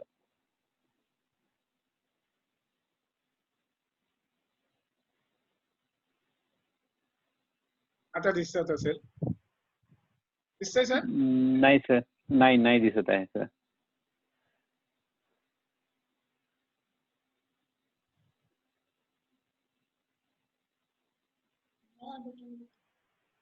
आता दिसतंय सर? आता हो बहुतेक सर, आता दिसत आहे. आता हो दिसतंय. आता हा सम्राट अशोकांचा 8वा शिलालेख गिरनार मध्येच सापडलेला आहे, आणि या 8व्या शिलालेखात सुद्धा तिसऱ्या ओळीत मधला शब्द परत एकदा तसाच ब्राह्मण, म्हणजे ब्राह्मण नव्हे ब्राह्मण, त्या काळामध्ये पाली आणि प्राकृत भाषेमध्ये र वापरून केलेली जोडाक्षर अगदी नगण्य होती. तसंच या ब्राह्मण शब्दाला र नाहीये, ब्राह्मण आहे. ह्या मधल्या चौकटीमध्ये मी परत हा शब्द दाखवलेला आहे. या शिलालेखात मध्ये सुद्धा प त्याला काना बा, म त्याला ह जोडलेला आणि न तर ब्राह्मण. म्हणजे सम्राट अशोकाच्या काळामध्ये मात्र ब्राह्मण हा शब्द लिहिण्याची पद्धत ही अशीच होती की ज्याच्यात म ला ह जोडला जायचा, ह ला म नव्हे. नंतर ज्यावेळेस संस्कृत आलं किंवा या सगळ्या लोकांनी ज्यावेळेस ही लिपी आपल्या ताब्यात घेतली आणि वेगवेगळ्या पद्धतीने मूळची अशोकाची लिपी ही हळूहळू तिचा क्षय होत गेलेला आहे, आणि त्याच्यानंतर हे सगळेच नियम जसे बदलले, सामाजिक नियम, तसंच हेही बदललं की ब्राह्मण लिहिताना ह ला म जोडायचा, म ला ह नाही. त्याचा उच्चार सामान्यपणे आपण म ला ह असाच करतो. अगदी क्वचित काही उत्तर प्रदेशातल्या लोकांमध्ये आणि आपल्यातल्याही महाराष्ट्रातल्याही काही पूर्णपणे ब्राह्मणी लोकांमध्ये त्याचा उच्चार करताना ब्राह्मण असा केला जातो. अदरवाईज आपण सगळेजण ब्राह्मण असाच उच्चार करतो किंवा ब्रह्मा असाच उच्चार करतो. त्याच्यामुळे म ला ह जोडणं ही सम्राट अशोककालीन पद्धत आहे. त्याच्यानंतर ही पद्धत बदलत गेलेली आहे. हे सगळं शोधण्याचं कारण माझं असं होतं की ही लिपी जी लुप्त झाली आहे ती कशी लुप्त झाली, केवळ याचा अभ्यास करण्यासाठी मी या सगळ्या गोष्टींचा बारकाईने अभ्यास केलेला आहे. जर याचाच अभ्यास करण्यासाठी म्हणून मी ग्रीक पासून आजची लॅटिन कशी झाली, जी तुम्हाला स्क्रीनवरती दाखवली, त्याचाही मी अभ्यास केलेला आहे. लिपीशास्त्राचाही मी अभ्यास केला आणि त्याच्यातूनही मला असं जाणवलं की ही लिपी नष्ट होण्यामध्ये लिपीला सुलभ करण्याच्या ऐवजी लिपीला कठीण करण्याचे प्रयत्न झालेले आहेत. मग आता आपल्या पुढे असा प्रश्न येतो की या लिपीला आपल्याला पुढची 100, 200, 400 किंवा 1000 वर्ष जर टिकून ठेवायचं असेल तर ती आपल्या दररोजच्या लिहिण्या वाचण्यात आली पाहिजे. दररोजच्या लिहिण्या वाचण्यात आज आपण बघतो की आपली मुलं किंवा आपले तरुण कशावर जास्त लिहितात? कागदावरती लिहिण्याचं प्रमाण फार नगण्य झालंय. आपण व्हॉट्सअप मेसेजेस करतो, टेक्स्ट मेसेजेस करतो, फेसबुक वरती लिहितो आणि त्याच्यातही आपण मराठी शब्द सुद्धा किंवा हिंदी शब्द सुद्धा लॅटिन लिपी किंवा रोमन लिपी वापरून लिहितो. आता मी नेहमीच्या फेसबुकच्या मेसेजेस मध्ये आणि व्हॉट्सअपच्या मेसेजेस मध्ये वाचतोय, अनेक जण लॅटिन रोमन लिपीचा उपयोग करून आपलं मराठी भाषेतलं, हिंदी भाषेतलं संभाषण करत असतात. हे असं का होतंय याचा जर बारीक विचार केला तर आपण या दृष्टीने काही पावलं टाकू शकू निश्चितपणे. हे असं अशासाठी होतंय की लॅटिन लिपी किंवा रोमन लिपी हे अतिशय सोपी भौमितिक भौमितिक आकारांची अक्षरं आहेत. आपण देवनागरी लिपीतलं झ हे अक्षर पहा, किती वळणं आहेत त्याच्यामध्ये. एक गाठ आहे, 2 वळणं आहेत, परत शेवटी एक त्याच्या बाजूला आडवी रेषा आहे, परत उभी रेषा आहे. ही इतकी क्लिष्ट अक्षरं असल्यानंतर आता आपल्या पहिलीतल्या मुलांपासून किंवा पहिलीच्याही आधीच्या मुलांपासून आपण लिहायला शिकवतो म्हणून त्यांना ते हळूहळू 10 वर्षात 5 वर्षात सुलभ होऊन जाते, ही गोष्ट वेगळी. पण ती सुलभ जर मूलतःच असेल, खूप सुलभ असेल, तर निश्चितपणे लोकांना कधीही असं वाटणार नाही की आपण जरा वेगळ्या पद्धतीने लिहून पाहू, आपण वेगळ्या लिपीतून आपलीच भाषा लिहून पाहू, असं त्यांना वाटणारच नाही, कारण सुलभ असायला पाहिजे. दुसरी गोष्ट, त्यांना आता कागदावर लिहायचं नसतं, त्यांना ते मोबाईल वरती किंवा लॅपटॉप वरती किंवा कॉम्प्युटर वरती लिहायचं असतं. तिथे आपली लिपी लिहिताना, देवनागरी लिपी लिहिताना, देवनागरी लिपीत किती अक्षर आहेत? मूलतः आपण म्हणतो की 36 व्यंजन 12 स्वर. पण हे 12 स्वर कसे लिहिले जातात? ज्यावेळेस स्वर सेपरेटली येतो त्यावेळेस तो सेपरेट लिहिला जातो, पण त्यावेळेस तो एका व्यंजनाला जोडून येतो. म्हणजे ज्यावेळेस आपण म्हणतो की कावळा, कावळा लिहिताना क ला जोडलेला आ हा स्वर, हा आ आपण नेहमी देवनागरीत जसा लिहितो तसा येतो का? तर नाही. किंवा ज्यावेळेस आपण लिहितो बुद्ध, बुद्ध लिहिताना ब ला उ हा स्वर जो जोडला जातो, ब हे या व्यंजनाला, तो उ जसा लिहिला जातो तसाच जोडला जातो का? नाही. तर तो वेगळ्या पद्धतीने जोडला जातो, एक वेगळं चिन्ह जोडलं जातं. लिपीशास्त्राचा अभ्यास करताना मला असं जाणवलं की हे जे वेगळं चिन्ह जोडलं जातं ना व्यंजनांना, त्याला डायक्रिटिक्स म्हणतात. आपल्याकडे मराठीत असा काही शब्द मला आढळलेला नाहीये. हिंदीमध्ये मात्र असा एक शब्द आढळला आहे, ते सगळ्या गोष्टींना मात्रा म्हणतात. आ की मात्रा, ई की मात्रा, उ की मात्रा, ए की मात्रा, औ की मात्रा, ते मात्रा ज्याला म्हणतात म्हणजे डायक्रिटिक्स. मूळ व्यंजनाला डायक्रिटिक जोडून आणि मग स्वर मिश्रित असा ध्वनी तयार केला जातो. तसंच आता मी जे उदाहरण सांगितलं बुद्ध, त्याच्यामध्ये ब ला उ की मात्रा लावलेली आहे, उ ची मात्रा लावलेली आहे, म्हणजे उकार काढलेला आहे आणि पुढे ध लिहिताना द अर्धा आणि त्याला ध जोडलेला आहे. द साधारणपणे वरती आहे आणि खाली त्याला ध जोडलेला आहे. ही आपली मूलभूत पद्धत जी आहे ब्राह्मीमध्ये जोडाक्षर लिहिण्याची किंवा संयुक्त अक्षर लिहिण्याची तीच आहे. पहिल्या उच्चाराचं अक्षर छोटस थोडं वरच्या बाजूला आणि दुसऱ्या उच्चाराचं अक्षर त्यालाच स्पर्श करून खालच्या बाजूला, दोन्ही अक्षर मिळून जे तिसरं अक्षर होईल त्या अक्षराला नंतर जे काही डायक्रिटिक्स म्हणजे मात्रा किंवा स्वरांकन त्याचं करायचं आहे ते जोडलं जातं. हे संपूर्ण जोडून तयार केलेलं अक्षर एकच आहे असं समजून त्याला हे केलं जातं. ही जी काही पद्धत आहे ती थोडीशी क्लिष्ट पद्धत आहे. आणि ही जी क्लिष्ट पद्धत आहे ती मात्र आपल्याला रोमन किंवा लॅटिन लिपीत पाहायला मिळत नाहीये. रोमन किंवा लॅटिन लिपीमध्ये एकाच्या पुढे एक अक्षर सरळपणे लिहिलं जातं. त्याच्यामुळे संगणकावरती किंवा मोबाईलवरती ही अक्षरं लिहिताना फक्त तेवढी 26 अक्षरं तुम्हाला कुठे आहेत त्या कळफलकावरती तेवढी कळली आणि त्याचे उच्चार काय आहेत ते कळले. खरं तर त्याच्यामध्ये पूर्ण उच्चार पण नाहीयेत. एक एक उच्चार करण्यासाठी 2-2, 3-3 अक्षरं आपल्याला वापरावी लागतात. पण तरी त्यांना ते सुलभ जातं आणि त्या सुलभ पद्धतीने लोक रोमन स्क्रिप्टमध्ये मराठी भाषा लिहितात. म्हणजे लिपीशास्त्रानुसार ही जी क्लिष्टता आहे ही क्लिष्टता जर दूर केली तर लिपी अतिशय सोपी होऊन लोकांना दररोजच्या आपल्या कामाकरता वापरता येऊ शकते. याच्यासाठी परत मी अनेक लिप्यांचा जो अभ्यास केला त्याच्यात मी आता भारतीय लिपीचाच आपण विचार करायला पाहिजे. भारतीय लिपी मी एक अभ्यासली मल्याळम. मल्याळम मध्ये हे जे डायक्रिटिक्स आहेत म्हणजे ज्याला आपण हिंदीमध्ये मात्रा म्हणतो त्या मात्रा जशा मराठीत वरती खाली डाव्या बाजूला आणि क्वचित म्हणजे ऱ्हस्व इकाराच्या बाबतीत डाव्या बाजूला आणि दीर्घ उकाराच्या बाबतीत आणि कानाच्या बाबतीत उजव्या बाजूला अशी अक्षराच्या म्हणजे व्यंजन अक्षराच्या चारही बाजूला ही डायक्रिटिक्स किंवा मात्रा येतात. मल्याळम लिपीत असं होत नाही. व्यंजनाच्या सरळ पुढे डाव्या बाजूला मात्रा लिहिली जाते. क्वचित प्रसंगी म्हणजे एकाच स्वरांकनासाठी ती डाव्या बाजूला लिहिली जाते.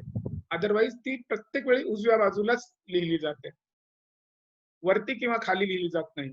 आणि डाव्या बाजूलाही फक्त एकाच स्वरांकनासाठी लिहिली जाते आणि एका पुढे एक असं अक्षर लिहिलं जातं. तर ही भारतीयच लिपी आहे की जी आपल्या ब्राह्मी लिपीतूनच उगम पावलेली आहे किंवा हळूहळू ट्रान्सफॉर्म होत ब्राह्मी लिपीतूनच तयार झालेली ही लिपी आहे. त्याच्यात मात्र ही स्वरांकनं व्यंजनांची स्वरांकनं अशा पद्धतीने होतात. तर ही स्वरांकनं अगदी आपण इंग्रजी भाषेत जशी एका पुढे एक अक्षर लिहिली जातात तशीच मल्याळम मध्ये लिहिली जातात. आणि आपण पाहिलं असेल या पद्धतीमुळेच मल्याळी लोकांना इंग्रजी लिहिणं फार सोपं जातं. हेही आपण पाहिलं असेल कारण त्यांच्या डोक्यामध्ये ते बसलेलं असतं की एका पुढे एक अक्षर लिहित जायचं आहे. इंग्रजी तसंच लिहिलं जातंय आणि त्याच्यातूनच उच्चार निर्माण होत आहेत. आता आपण इंग्रजीत म्हणजे रोमन लिपीमध्ये लिहिताना अनेक अडचणी समोर येतात. फक्त ते आपल्या लक्षात येत नाहीत. का लक्षात येत नाहीत? कारण ते वळणी पडले म्हणून. पण एखादा ज्यावेळेस आपण अक्षर लिहितो मराठीतलं आपण एखादं जोडाक्षर लिहितो तर आपलं जोडाक्षर हे एकच अक्षर असतं 2 व्यंजनांचा संयोग होऊन झालेलं. इंग्रजीत तसं नसतं तर 2 किंवा 3 त्या उच्चाराला अनुरूप अशी 2 किंवा 3 अक्षरं एका पुढे एक आलेली असतात.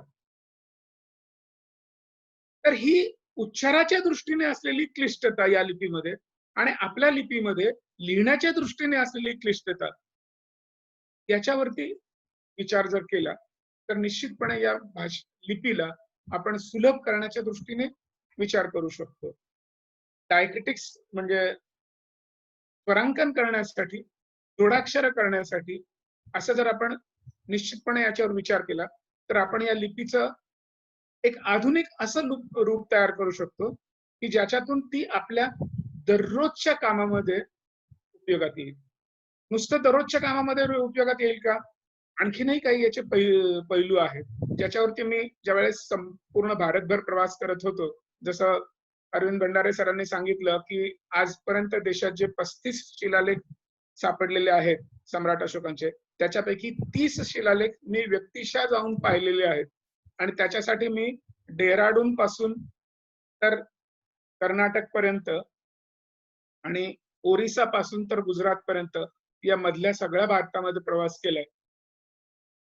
या भारतात प्रवास करत असताना ज्या वेळेस मी दक्षिणेत गेलोय 2-3 वेळा जे गेलोय त्यावेळेस सर्वात अडचण मोठी काय आली आहे? भाषेची. ठीक आहे भाषा नको येऊ दे पण जे नामफलक असतात ना रस्त्यावरती म्हणा किंवा गावांच्या ठिकाणी म्हणा, बस स्टॉपवरती म्हणा, हे नामफलक वाचताना खूप मोठी पंचायत होत होती माझी.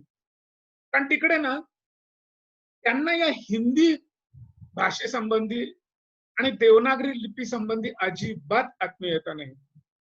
भारतातल्या काही भागात ही आत्मीयता का नाही, तर त्यांना ते वाटतच नाही आपलं आहे. त्याच्यामुळे ते सगळे नामफलक हे त्यांच्या लिपीत लिहितात. भाषा कोणतीही असू देत, भाषेनं तेवढा फरक होणार नाही, पण ते नामफलक किमान वाचता आले आपल्याला आणि त्यांना ती आत्मीयता वाटत नाहीये. तसंच ज्यावेळेस हे दक्षिणेतले लोक उत्तरेत जात असतील, त्यावेळेस हे सगळं देवनागरी मध्ये लिहिलेलं पाहत असतील. तिथल्या लोकल लिपीच्या सोबत देवनागरीमध्ये लिहिलं जातं हिंदी समजून. तिथे त्यांना दक्षिणेतल्या लोकांना जाताना खूप त्रास होत असेल. पण उत्तरेतल्या लोकांना तुमच्या दक्षिणेत कोणती भाषा आहे याच्याशी काय घेणं आहे? तिथे कोणती लिपी आहे त्याच्याशी काय घेणं आहे? कारण त्यांना स्वतःच्या लिपीबद्दल, स्वतःच्या भाषेबद्दल जो काही सार्थ अभिमान आहे, त्याच्या पुढे आपण फिके पडतो. दक्षिणेतल्या तमिळनाडू आणि केरळ आणि उत्तरेतल्या काश्मीर आणि उत्तर भारत, पूर्वेकडे आसाम पासून तर पश्चिमेकडे गुजरात पर्यंत या सगळ्या लोकांना जी लिपी आपलीशी वाटेल किंवा आपल्याच लिपीची मातृलिपी आहे, या विचारांनी प्रेरित होऊन ज्यावेळेस ब्राह्मी लिपीमध्ये काही गोष्टी लिहिल्या जातील, त्यावेळेस कोणालाच असं वाटणार नाही की ही माझी लिपी नाहीये. मग तो दक्षिणेतला असो, उत्तरेतला असो, पूर्वेचा असो की पश्चिमेतला असो. त्याच्यामुळे भारताची एक सार्वभौम लिपी म्हणून या लिपीला स्थान मिळवून देण्याचं काम आपण केलं पाहिजे. त्याच्यासाठी प्रयत्न केला पाहिजे.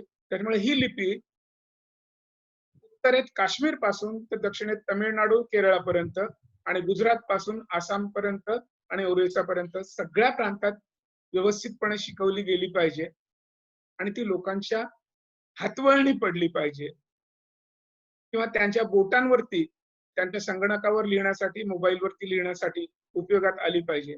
असे प्रयत्न झाले तर या लिपीचं संवर्धन होणार आहे. या संवर्धनाच्या दृष्टीने कोणाचेच प्रयत्न चालू नाहीयेत अशातलाही भाग नाहीये. आपण आज मोबाईलवरती काही ऍप्लिकेशन्स आहेत, काही कीबोर्ड्स आहेत की ज्याच्यात आपण ब्राह्मीमध्ये लिहू शकतो. थोड्याशा अडचणी आहेत निश्चितपणे, पण आपण लिहू शकतो. संगणकावरती सुद्धा आपण या लिपीत लिहू शकतो. या लिपीच्या फॉन्ट्स संगणकासाठीही तयार केलेले आहेत. आपण नाही, पण विदेशातल्या लोकांनी ते तयार केलेले आहेत. लिपी लिहिण्यासाठी संगणकावरती एक विशिष्ट प्रकारचं कोड असतं ज्याला युनिकोड म्हणतात. हे युनिकोड मध्ये प्रत्येक लिपीला स्थान दिलेलं आहे. युनिकोड म्हणजे 1, 2, 3, 4 असे गणती आहे आणि त्यातला ठराविक भाग म्हणजे 32 पासून 33 पासून तर 127 पर्यंत हा भाग एका विशिष्ट लिपीला, त्याच्या पुढचा दुसऱ्या लिपीला, अशा प्रकारचं जे कोडिंग केलेलं आहे त्या युनिकोड मध्ये ब्राह्मी लिपीला स्थान आहे. आपण जर सर्च केलं ब्राह्मी युनिकोड तर तुम्हाला निश्चितपणे ही लिपी आणि त्याचे कोड्स सापडतील. जसे देवनागरीला मिळतात तसेच. म्हणजे या लिपीला आंतरराष्ट्रीय स्तरावरती सुद्धा स्थान आहे युनिकोड मध्ये.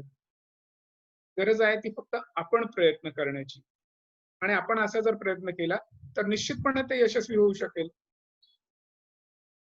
असं आणि या लिपीला एक छोटीशी गोष्ट पुन्हा मला प्रकर्षाने सांगायची वाटते की युनिकोड पासून तर सगळ्या आंतरराष्ट्रीय संशोधनामध्ये उत्तर भारतापासून तर तमिळनाडू आणि केरळापर्यंत, गुजरात पासून ते आसाम पर्यंत या लिपीला ब्राह्मी याच नावाने संबोधलं जातं.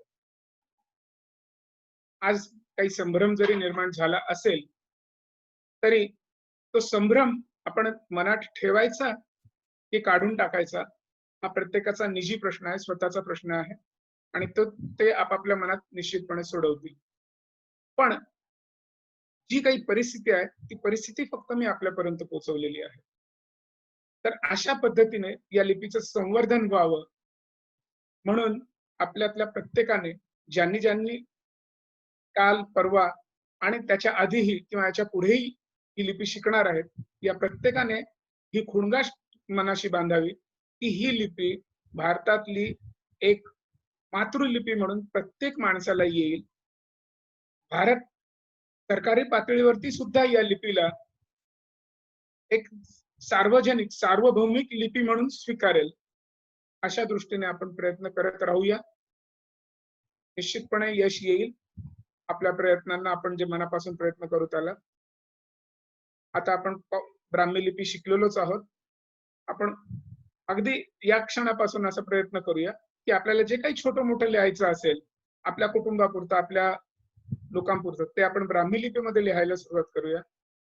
या लिपीवरती संशोधक पुढे आले पाहिजेत.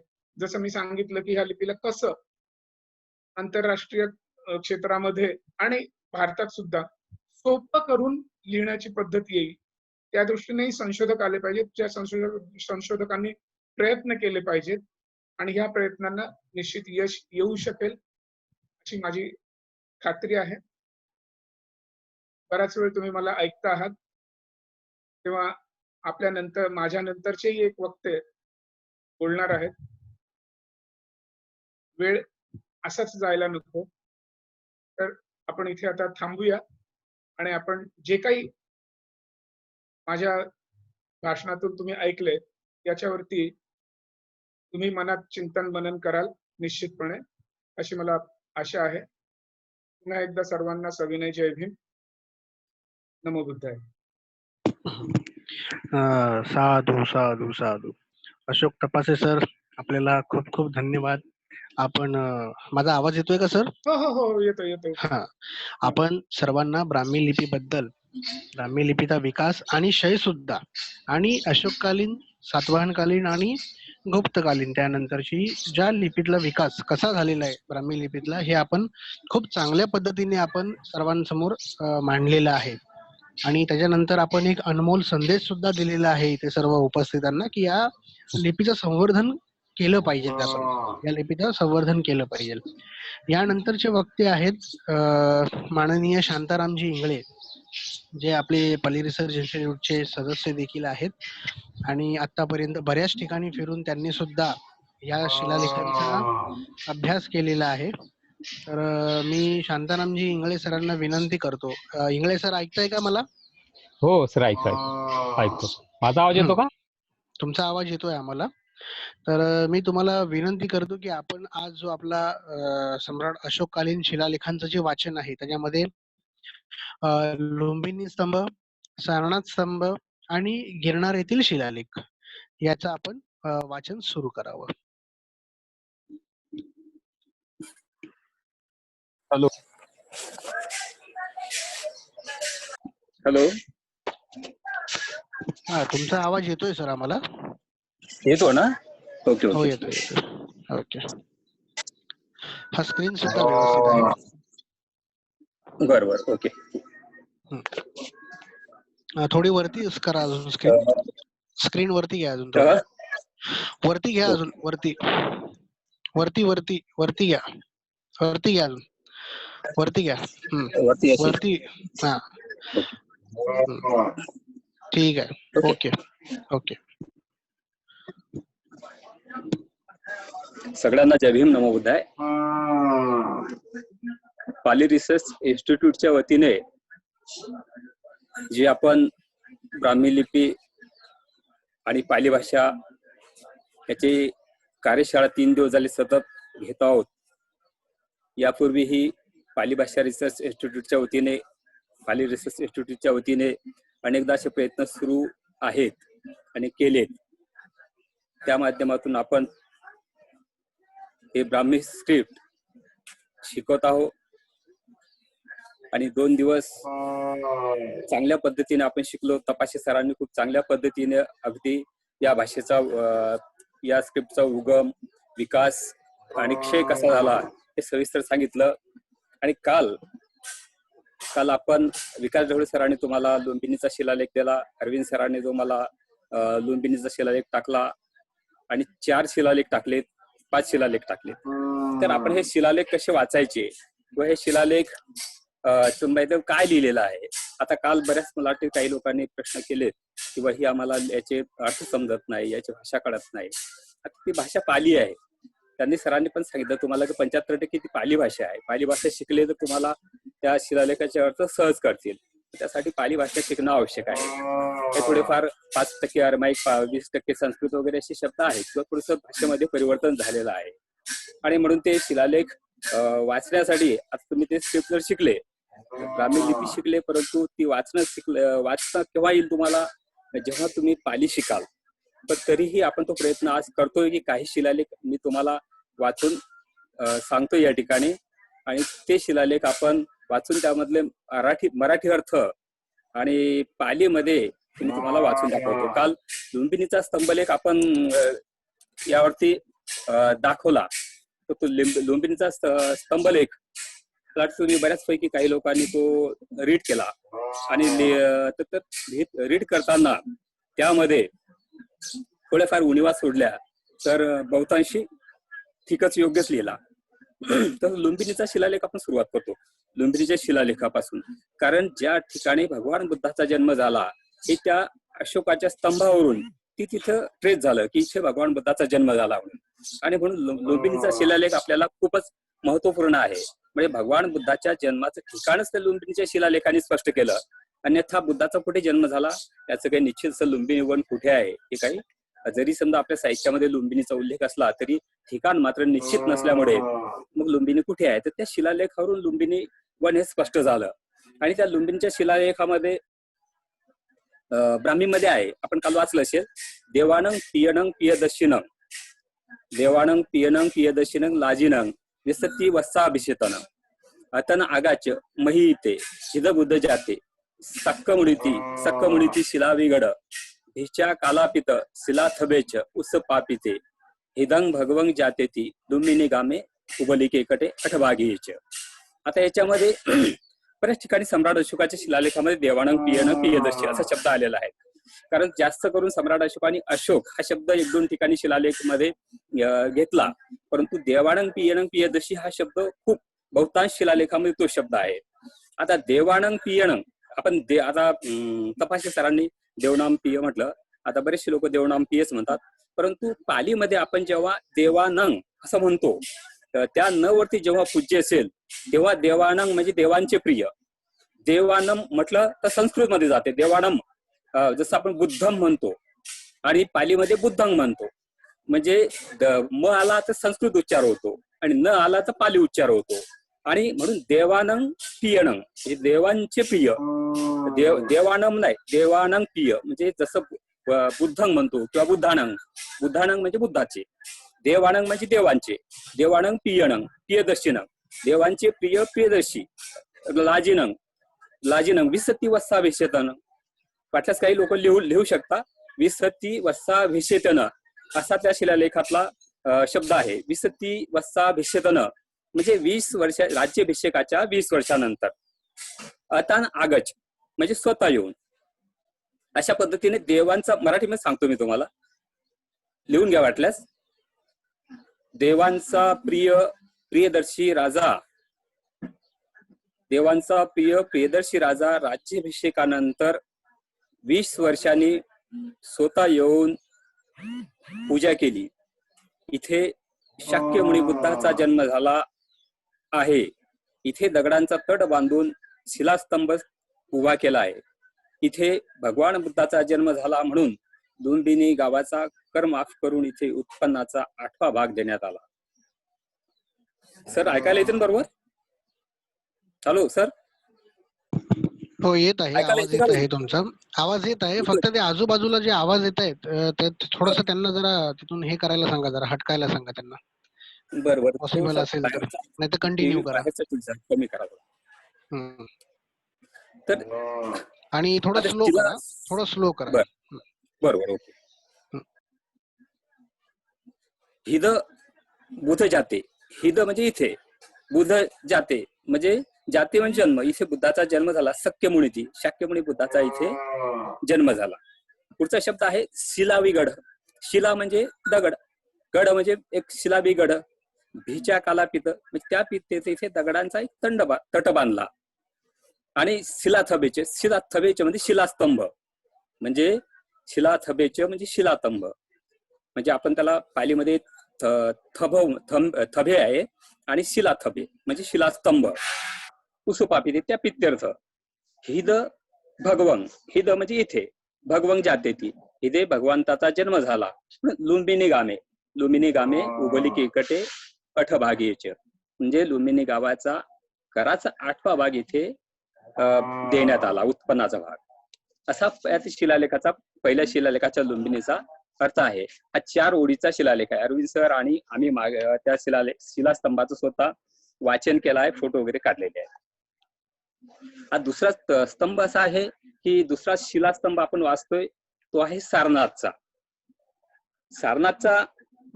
आणि आपण गिरनारचे शिलास्तंभ वाचणार आहोत. तर शिलालेख गिरनारचे, सारनाथ स्तंभलेख.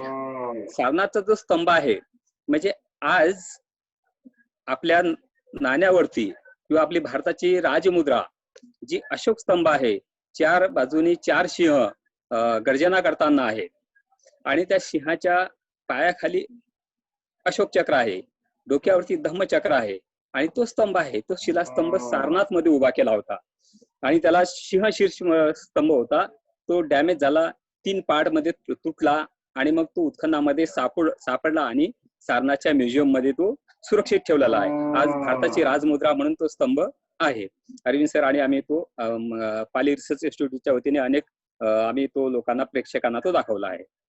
तो स्तंभ, त्या स्तंभाच्या खालच्या भागामध्ये तो धमेक स्तूपच्या त्या सारनाथच्या आर्कॉलॉजिकल साईट मध्ये त्या ठिकाणी आपल्याला वाचायला मिळतो. आम्ही तो तिथूनही कॉपी केली आणि नेटवरून पण तुम्हाला टाकलेलाच आहे. तर सारनाथचा स्तंभ, त्यामध्ये सम्राट अशोक असं म्हणतात. पुढचा वरचा भाग डॅमेज झालेला आहे, खंडित झालेला आहे, म्हणून आपण त्याला जिथून सुरुवात आहे तिथूनच वाचतो. येचुखो भिक्खू वा भिक्खुणी वा संघ वाकती से ओदातानी दुसानी सणंधापिया अनवाससी आवासये हेवंग इयंग सासने भिक्खू संघशीच भिक्खुनी संघशीच विनय इतविवे हेवंग देवानंग पिये आहा हिदिसे इकालिपी तुफाकंग तिखंग हुवाती संसलनसी निखिता इकंचे लिपी हे दिसामेव उपासकाणं तिकं निखिपाथ तेपीच उपासका अनुपोसथं यावू एतमेव शासनं विश्वंसयितवे अनुपोसथं च धुवाये इकिके महामाते कोसथाये याति एतमेव शासनं विश्वंसयितवे आजानितवे च आवतय च तुफाकं महाले सवत विवासयाथ तुफे एतेन विव्यंजनेन हेमेव सवेसु कोटविसवेसु एतेन विव्यंजनेन विवासा पयाथा. तर यामध्ये सम्राट अशोक म्हणतात, शिलालेखाचा मराठी अर्थ सांगतो, एका शब्दाचा नंतर अर्थ सांगतो. यामध्ये देवांचे प्रिय प्रियदर्शी राजा पाटलीपुत्र मध्ये म्हणतात की कोणीही संघामध्ये फूट पाडू नये, कोणीही संघामध्ये फूट पाडू नये. भिक्खू संघात अथवा भिक्खुणी संघात जो कुणी संघात फूट पाडेल त्यास श्वेत वस्त्र घालून अयोग्य ठिकाणी, म्हणजे त्याला संघाच्या बाहेर काढून टाकावे किंवा त्यावरती त्याला बहिष्कृत करावे, अयोग्य ठिकाणी बसवण्यात यावे, अर्थात संघातून बहिष्कृत करण्यात यावे. ह्या प्रकारचा माझा आदेश भिक्खू संघात व भिक्खुनी संघात देण्यात यावा. देवांचे प्रियदर्शी असे म्हणतात की अशा प्रकारचा एक लेख आपल्या जवळ योग्य ठिकाणी असावा आणि एक लेख उपासकांच्या जवळ येण्या जाण्याच्या मुख्य ठिकाणी लावावा. प्रत्येक उपस्थाच्या दिवशी महामात्रांनी ह्या आदेशावर विश्वास व्यक्त करण्यासाठी आणि ह्याचा प्रचार आणि प्रसारासाठी उपस्थामध्ये सामील व्हावे. जिथे जिथे तुमचे अधिकार क्षेत्र असतील तिथे तिथे सर्वत्र ह्या आदेशानुसार प्रचार करावा. या प्रकारे आपण सर्व गाव शहर प्रांतामध्ये आपल्या अधिकाऱ्यांना आदेशानुसार प्रचारार्थ पाठवावे, असं सम्राट अशोक त्या शिलालेखामध्ये, सारनाथच्या शिलालेखामध्ये म्हणतात. आता इथे बघा, या शिलालेखामध्ये इका लिपी हा शब्द आलेला आहे. इका लिपी 1, 2, 3 चौथ्या उडीमध्ये इका लिपी. लिपी म्हणजे इका लिपी म्हणजे लेखाची एक प्रत. इका म्हणजे एक, लिपी म्हणजे लेख, एक लेखाची प्रत. पुढे असं म्हणतात ते सुरुवातीला पाहतो, सांगतो तुम्हाला. भेतवे म्हणजे भेदन करणे. भेतवे शब्द आहे. भेतवे म्हणजे भेदन करणे, फूट पाडणे. भेतवे हा शिलालेखातला शब्द आहे. भेतवे म्हणजे भेदन करणे, म्हणजे फूट पाडणे. शासने म्हणजे शासन, आदेश. भिक्खू संघसी म्हणजे भिक्खू संघात. विनपयित्वे म्हणजे विशेष रूपाने माहिती सांगणे. हे दिसा शब्द आहे त्यामध्ये. हे दिसा म्हणजे अशी. इका म्हणजे एक. इका लिपी म्हणजे एक लिपी. एक लिपी म्हणजे एक लेख. लेखाची लिपी म्हणजे लेख. लेखाची एक प्रत आपल्या जवळ ठेवावी. तुफाकंग तिकंग म्हणजे आपल्या जवळ. तुफाकंग तिकंग म्हणजे आपल्या जवळ. हुवाती म्हणजे हो. आता संसलन्सी म्हणजे येण्या जाण्याचे ठिकाण. संसलन्सी शब्द आहे त्यामध्ये. तर संसलन्सी म्हणजे येण्या जाण्याचे ठिकाण किंवा एकत्र जमण्याचे ठिकाण किंवा एक प्रमुख ठिकाण. संसलन्सी म्हणजे ज्या ठिकाणी जास्त लोकांचा संसर्ग होतो, जास्त लोक एका ठिकाणी एकत्र येतात. मग संसलन्सी हाच शब्द पुढे म्हणजे एकत्र जमण्याचे ठिकाण. निखिता म्हणजे सुरक्षित ठेवा. निखिता म्हणजे सुरक्षित ठेवा. उपासकांग तिकंग उपासकांच्या जवळ म्हणजे उपासकांच्या जवळ एक लेखाची प्रत ठेवावी. इका लिपी तुफाकंग तिकंग म्हणजे एक लिपीचा लेखाची एक प्रत तुमच्याकडे ठेवावी. लेखाची दुसरी प्रत उपासकांकडे ठेवावी, असं सम्राट अशोक त्या लेखामध्ये म्हणतात. पुढे आहे निखिपाय म्हणजे ठेवावे. अनुपोसत म्हणजे प्रत्येक उपवासाच्या दिवशी म्हणजे उपवासाच्या दिवशी अनुपोसत म्हणजे आता आपल्या बुद्धिझम मध्ये उपोसत आहे. म्हणजे आपण पौर्णिमेला उपोसत करतो, पौर्णिमेच्या अष्टमीला उपोसत करतो किंवा मग अमावस्येच्या अष्टमीला उपोसत करतो आणि अमावस्येच्या आधीचा एक दिवस म्हणजे चतुर्दशीला उपोसत करतो. म्हणजे असे 4 उपवासत आपल्या मध्ये आहेत. तर महिन्यामधून असे 4 उपवासाच्या दिवशी सगळ्यांनी एकत्र यावं, चर्चा करावी. ह्या सम्राट अशोकाच्या आदेशावरती विश्वास व्यक्त करण्यासाठी त्यामध्ये महामात्राने देखील सामील व्हावं. उपासक, भिक्खुणी आणि महामात्र सगळ्यांनी उपवासत याच्यामध्ये सामील व्हावं, अशा पद्धतीने चालले. यावू म्हणजे यावे. यावू शब्द आहे त्यामध्ये. ते यावू म्हणजे यावे. विश्वंस इतवे म्हणजे विश्वास प्राप्त करण्याकरता. विश्वंस इतवे हा शब्द आहे त्यामध्ये. विश्वंस इतवे म्हणजे विश्वास प्राप्त करण्याकरिता. इकिके शब्द आहे पुन्हा त्यामध्ये. इकिके म्हणजे प्रत्येक. इकिके म्हणजे प्रत्येक. अजानितवे शब्द आहे पुन्हा तिथे. अजानितवे म्हणजे पूर्णपणे समजण्याकरता. अजानितवे म्हणजे पूर्णपणे समजण्याकरिता. लिहून घ्या वाटले ज्यांना शक्य आहे. अजानितवे म्हणजे पूर्णपणे समजण्याकरिता. आवते. पुढे आवती शब्द आहे. आवते म्हणजे जेवढे. आवते म्हणजे जेवढे. आहाले म्हणजे अधिकार क्षेत्र. आहाले म्हणजे अधिकार क्षेत्र. विवास याथ म्हणजे संघभेद करणाऱ्याला. विवास याथ म्हणजे संघभेद करणाऱ्याला निवासाच्या बाहेर काढणे. विवास याथ संघभेद करणाऱ्याला निवासाच्या बाहेर काढणे. विवास म्हणजे आता आपण निवास म्हणतो. विवास याथ म्हणजे निवासाच्या बाहेर काढणे. आता शेवटी लिपी शब्द जिथे आला तो तिथे लिपी म्हणजे लेख या अर्थाने शब्द आलेला आहे. आपण सारनाथचा हा शिलालेख आपण वाचलाय. आता आपण जो धौली जौगडचा शिलालेख आहे तो आपण या ठिकाणी वाचतोय. धौली जौगड. तर यामध्ये हा शिलालेख टाकला सर आपण यांना,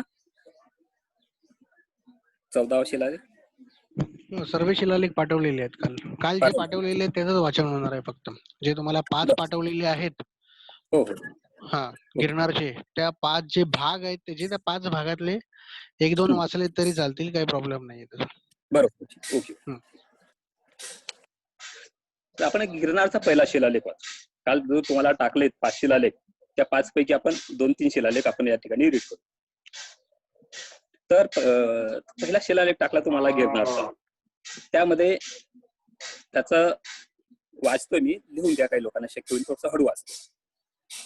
इयं धम्मलिपी, इयं धम्मलिपी देवानं प्रियदर्शिना. रानो, रानो म्हणजे राणा. आता राणा काही ठिकाणी रानो आहे, काही ठिकाणी राणा आहे. आता जो आपल्या याच्यामध्ये न येतो रानो, तर राणा म्हणजे आपण राणा आता राणा महाराणा पण आपल्याला राणा म्हणतात. राणा म्हणजे राजा. आणि तो न लिहिण्याची पद्धत असं जो न आपल्या याच्यामधला आहे तो न वेगळ्या पद्धतीचा आहे.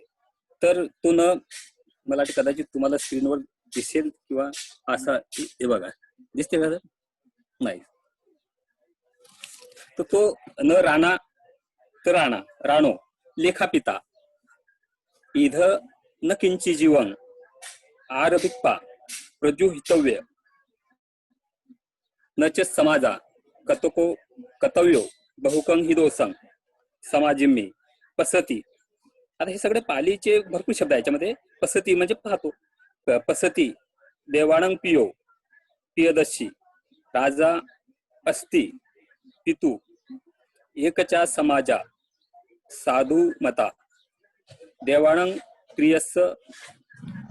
प्रियदर्शिनो प्राणो पुरा महानस्मी देवाणं प्रियदर्शिनो प्राणो अनुदिवसं बहुनी प्राणा शतसहस्राणि आरभिषु सुपाथाय सा अज यदा अयं धम्मलिपि लिखिता ती एवं प्राणा आरभरे सुपाथाय द्वे मोरा जको मगो सो ती मगो न ध्रुव येथेपि ती प्राणा पछान आरभिसरे. आता याच्यामध्ये बघा, इयं धम्मलिपी म्हणजे इयं म्हणजे हा, धम्मलिपी म्हणजे धम्मलेख. हा धम्मलेख याचा मराठी अर्थ सांगतो, नंतर तुम्हाला त्याची शब्दाची प्रत्येक शब्दाचा अर्थ सांगतो. हा धम्मलेख देवांचे प्रियदर्शी राजाने लिहविला आहे. ठीक आहे. हा धम्मलेख देवांचे प्रियदर्शी राजाने लिहविला आहे. इथे कोणत्याही जीवांना मारून होम करण्यात येऊ नये. आणि होम म्हणजे जत्रा यात्रा किंवा ज्या उत्सवामध्ये हत्या वगैरे होते किंवा अनाचार घडतो असे ठिकाणं, असे समाज येऊ नये. आणि अनाचार होतो असे समाज म्हणजे उत्सव करण्यात येऊ नये. कारण की अशा समाज उत्सवात देवांचे प्रियदर्शी राजाला खूप पुष्कळ दोष दिसतात. परंतु असेही काही उत्सव आहेत, परंतु काही असे उत्सव आहेत की ते देवांचे प्रियदर्शी राजाला चांगले वाटतात, साधू मताचे वाटतात. म्हणजे साधू मता चांगले वाटतात. पूर्वी देवांचे प्रियदर्शी राजाच्या पाकशाळेत प्रतिदिन हजारो जीव सूप बनवण्यासाठी मारल्या जात होते. सूप बनवण्यासाठी मारल्या जात होते. परंतु आता जेव्हापासून हा धम्मलेख लिहिला तेव्हापासून प्रतिदिन केवळ 2 मोर 1 मुरुग, मुरुग म्हणजे हरिण, 2 मोर व 1 मुरुग अशी 3च प्राणी मारल्या जातात. आणि तेही निश्चित नाही. हे 3 प्राणी सुद्धा नंतर मारल्या जाणार नाहीत. बघा, म्हणजे जेव्हापासून हा धम्मलेख लिहिला, म्हणजे जेव्हा हा धम्मलेख लिहिला त्यांनी तेव्हापासून सांगितलं की आता हा धम्मलेख लिहिला म्हणजे मी एक असा आदेश काढला. धम्मलेख हा धम्मलेख म्हणजे धम्माशी, आर्टिकल ऑफ धम्मा, धम्माशी संबंधित लिखाण, म्हणून त्याला धम्मलेख हा शब्द म्हटला. हा धम्मलेख लिहिला म्हणजे त्याला धम्मलिपी. ब्राह्मीमध्ये काय लिहिलेलं आहे? धम्मलिपी. मराठीमध्ये अर्थ काय होतो? धम्मलेख. म्हणून धम्मलिपी म्हणजे धम्मलेख हा अर्थ होतो. म्हणून हा धम्मलेख लिहिला तेव्हापासून प्रतिदिन केवळ 2 मोर आणि 1 मृग असे 3च प्राणी मारल्या जातील आणि तेही निश्चित नाही, म्हणजे निश्चित नाही की, आणि हे 3 प्राणी सुद्धा नंतर मारल्या जाणार नाहीत. त्याच्यामध्ये बघा यंग म्हणजे हा, लिहून घ्या याच्या शब्दाचे अर्थ. यंग म्हणजे हा, धम्मलिपी म्हणजे धम्मलेख, लेखापिता लिहिल्या गेला. इध म्हणजे येथे,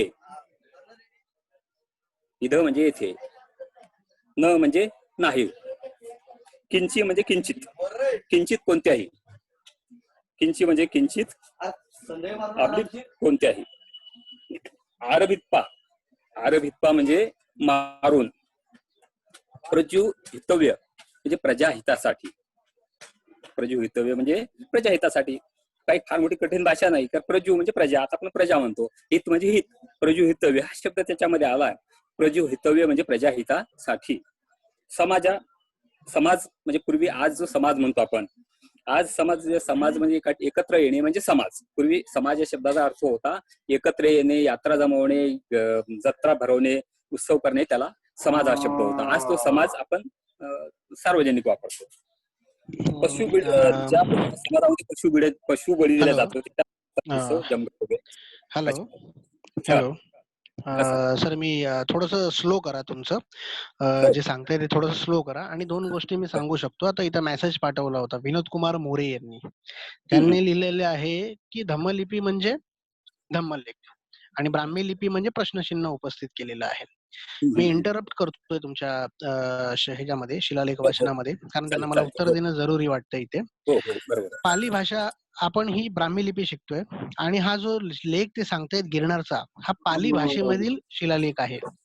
पाली भाषेमधली कुठलीही डिक्शनरी जर तुम्ही उघडलीत, मराठी, पाली मराठी, पाली हिंदी, पाली इंग्लिश किंवा आणखी कोणत्या भाषेत असेल ती, तर त्याच्यामध्ये लिपी या शब्दाचा अर्थ, पाली भाषेमध्ये लिपी या शब्दाचा अर्थ रायटिंग होतो, लेख असा होतो. लिपीचा अर्थ लेख होतो. पुन्हा एकदा सांगतो, लिपीचा अर्थ लेख होतो. त्यामुळे काही संभ्रम पसरलेले आहेत. तर आपण त्या विषयाकडे दुर्लक्ष करून आपण फक्त लिपी शिकण्यावरती भर द्या. त्याला ब्राह्मी लिपी म्हणा किंवा धम्मलिपी म्हणा असा आम्हाला प्रचार करायचा नाहीये. तो तुमचा प्रश्न आहे. तुम्ही अभ्यास करा, त्याच्यामध्ये निष्णात व्हा आणि त्याच्यानंतर ठरवा की त्याला ब्राह्मी लिपी म्हणायची आहे की धम्मलिपी म्हणायची आहे. आता एक दुसरी गोष्ट मला सांगायची होती. शिलालेखामध्ये जसं सरांनी सुपथाय हा शब्द वापरला, तर ह्याच्यामध्ये जो सूप हा जो शब्द आहे पाली भाषेतला, सूप जो शब्द आलेला आहे त्याचा अर्थ होतो रस. त्याचा अर्थ होतो जसं वरण आपण जे घरी करतो ना, त्याला कालवण सुद्धा म्हणू शकतो, रस म्हणू शकतो आपण त्याला, ऍक्च्युली रस्सा म्हणू शकतो. तर हा जो रस्सा आहे, हा जो सूप जो शब्द आहे, हा इथे आपल्याला पाली भाषेत आढळतो. आणि इंग्रजीमध्ये सुद्धा सूपाला रस्साच म्हटलं जातं. सूप म्हणजे रस्साच म्हटलं जातं. तर इथे अभ्यास करण्यासारखी एक गोष्ट आहे, म्हणजे विचार करण्यासाठी सारखी एक गोष्ट आहे की हा सूप जो शब्द आहे तो पश्चिमेकडून पूर्वेकडे आपल्याकडे आलेला आहे की आपल्या या पाली भाषेतून पश्चिमेकडे गेलेला आहे सूप शब्द. कारण पालीत पण सूप शब्द म्हणजे रसच अर्थ होतोय आणि इंग्रजीमध्ये सुद्धा त्याचा रसच अर्थ होतोय. ह्या 2 गोष्टी सांगून मी सरांना कंटिन्यू करायला सांगतो. आणि कुठला वाद असेल तो वाद इथे विचारू नका. हवं तर मला पर्सनली फोन करा, ग्रुपवरती विचारा. मी तुम्हाला सर्व उत्तर देण्यासाठी तयार आहे. भरपूर वेळ आहे माझ्याकडे त्यानंतर. Okay, thank you. आता पुढे समाजिम्मी. समाजिम्मी शब्द आहे शिलालेखामध्ये. समाजिम्मी म्हणजे समाजामध्ये, समाजात. समाजिम्मी म्हणजे समाजात. समाजिम्मी म्हणजे समाजात. पसती म्हणजे पाहतो, पाली शब्द आहे. पसती म्हणजे पाहतो. एकच्या म्हणजे कोणी कोणी, एकच्या म्हणजे कोणी कोणी, एकच्या शब्द आला त्याच्यामध्ये. एकच्या म्हणजे कोणी कोणी. साधुमता. साधुमता म्हणजे साधू मताचे, चांगल्या मताचे. साधुमता पाली शब्द आहे. साधू म्हणजे आपण म्हणतो साधू, साधू, साधू म्हणजे योग्य, साधू म्हणजे चांगले. साधुमता म्हणजे साधू मताचे, चांगल्या मताचे, योग्य. महानस्मी. महानसम्मी म्हणजे महानसम्मी म्हणजे पाकशाळेत. महानसम्मी हा शब्द याच्यामध्ये आलेला आहे.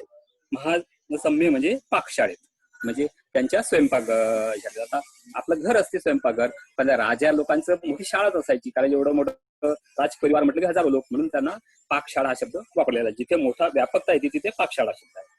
अणुदिवसंग म्हणजे दररोज, अणुदिवसंग म्हणजे दररोज.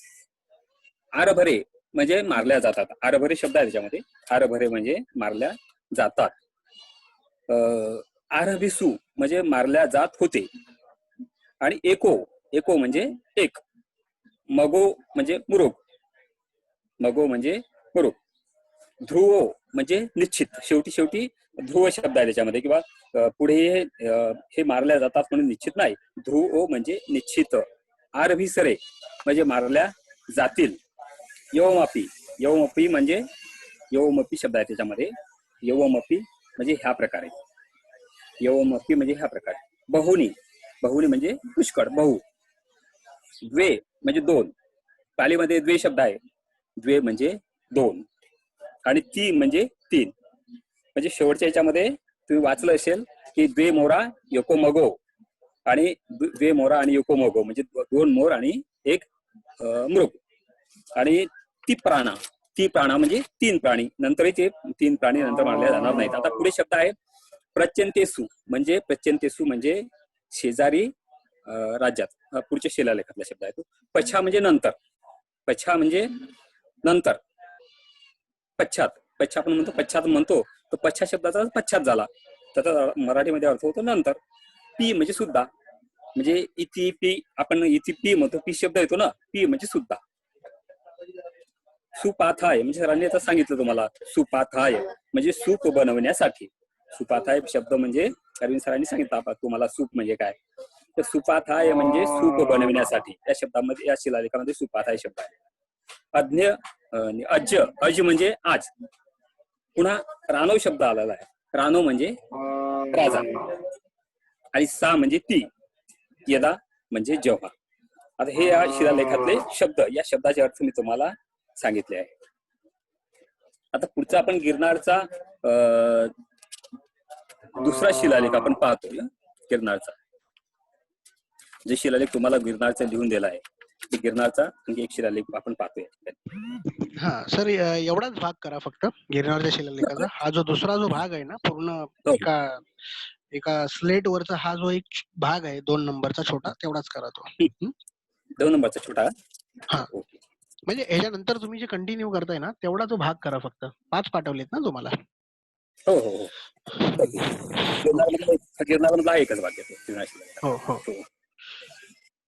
सर्वत विजितमी हा शब्द आहे सुरुवातला. सर्वत विजितमी म्हणजे ब्राह्मीमध्ये बघा, सर्वत विजितमी देवाणंग. विजितमी म्हणजे मी जिंकलेला, सर्वत म्हणजे सर्वत्र, सर्वत. विजितमी म्हणजे मी जिंकलेला. देवाणंग प्रियदर्शिनो. राणो यवमपी प्रचंतेसु, प्रचंतेसु म्हणजे शेजारी राज्यात. यथा चोडापाडा सतीयपुतो, यथा चोडापाडा हा शब्द आहे बघा. यथा चोडापाडा सतीयपुतो, केतलपुतो, आतंब पाणी, अंतियक योन राजा, ये वा पितस अंतियकस, समीप राजानो, सर्वतम देवाणं प्रियस प्रियदर्शिना, राणो दिवे चिकित्सा.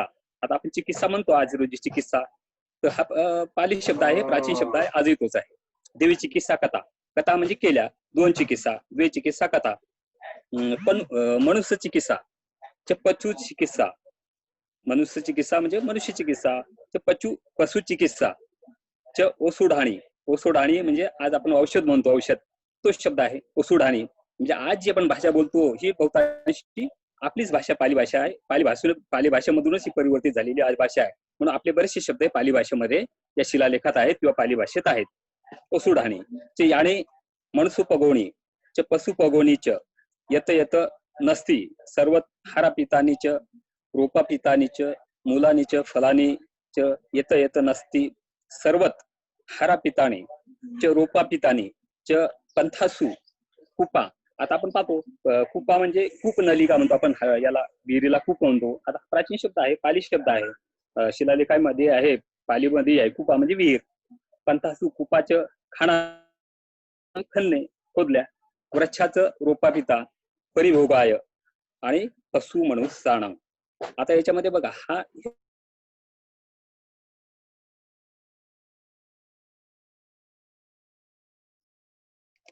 याचा अर्थ होतो देवांच्या प्रिय प्रियदर्शी राजाच्या सर्व विजयी प्रदेशात आणि सीमे शेजारी असलेल्या चोल, पांड्या, सत्यपुत्र, केरळ पुत्र. म्हणजे चोडापाडा हा शब्द आला ना, की यथा चोडापाडा, सत्यपुतो, केतल पुतो, आतंबपाणी. तंबपाणी म्हणजे ताम्रपर्णी आणि केरळ पुत्र, ताम्रपर्णी, अंतियोक म्हणजे यवन राजा. या प्रकारे अंतियोकच्या शेजारी राज्याच्या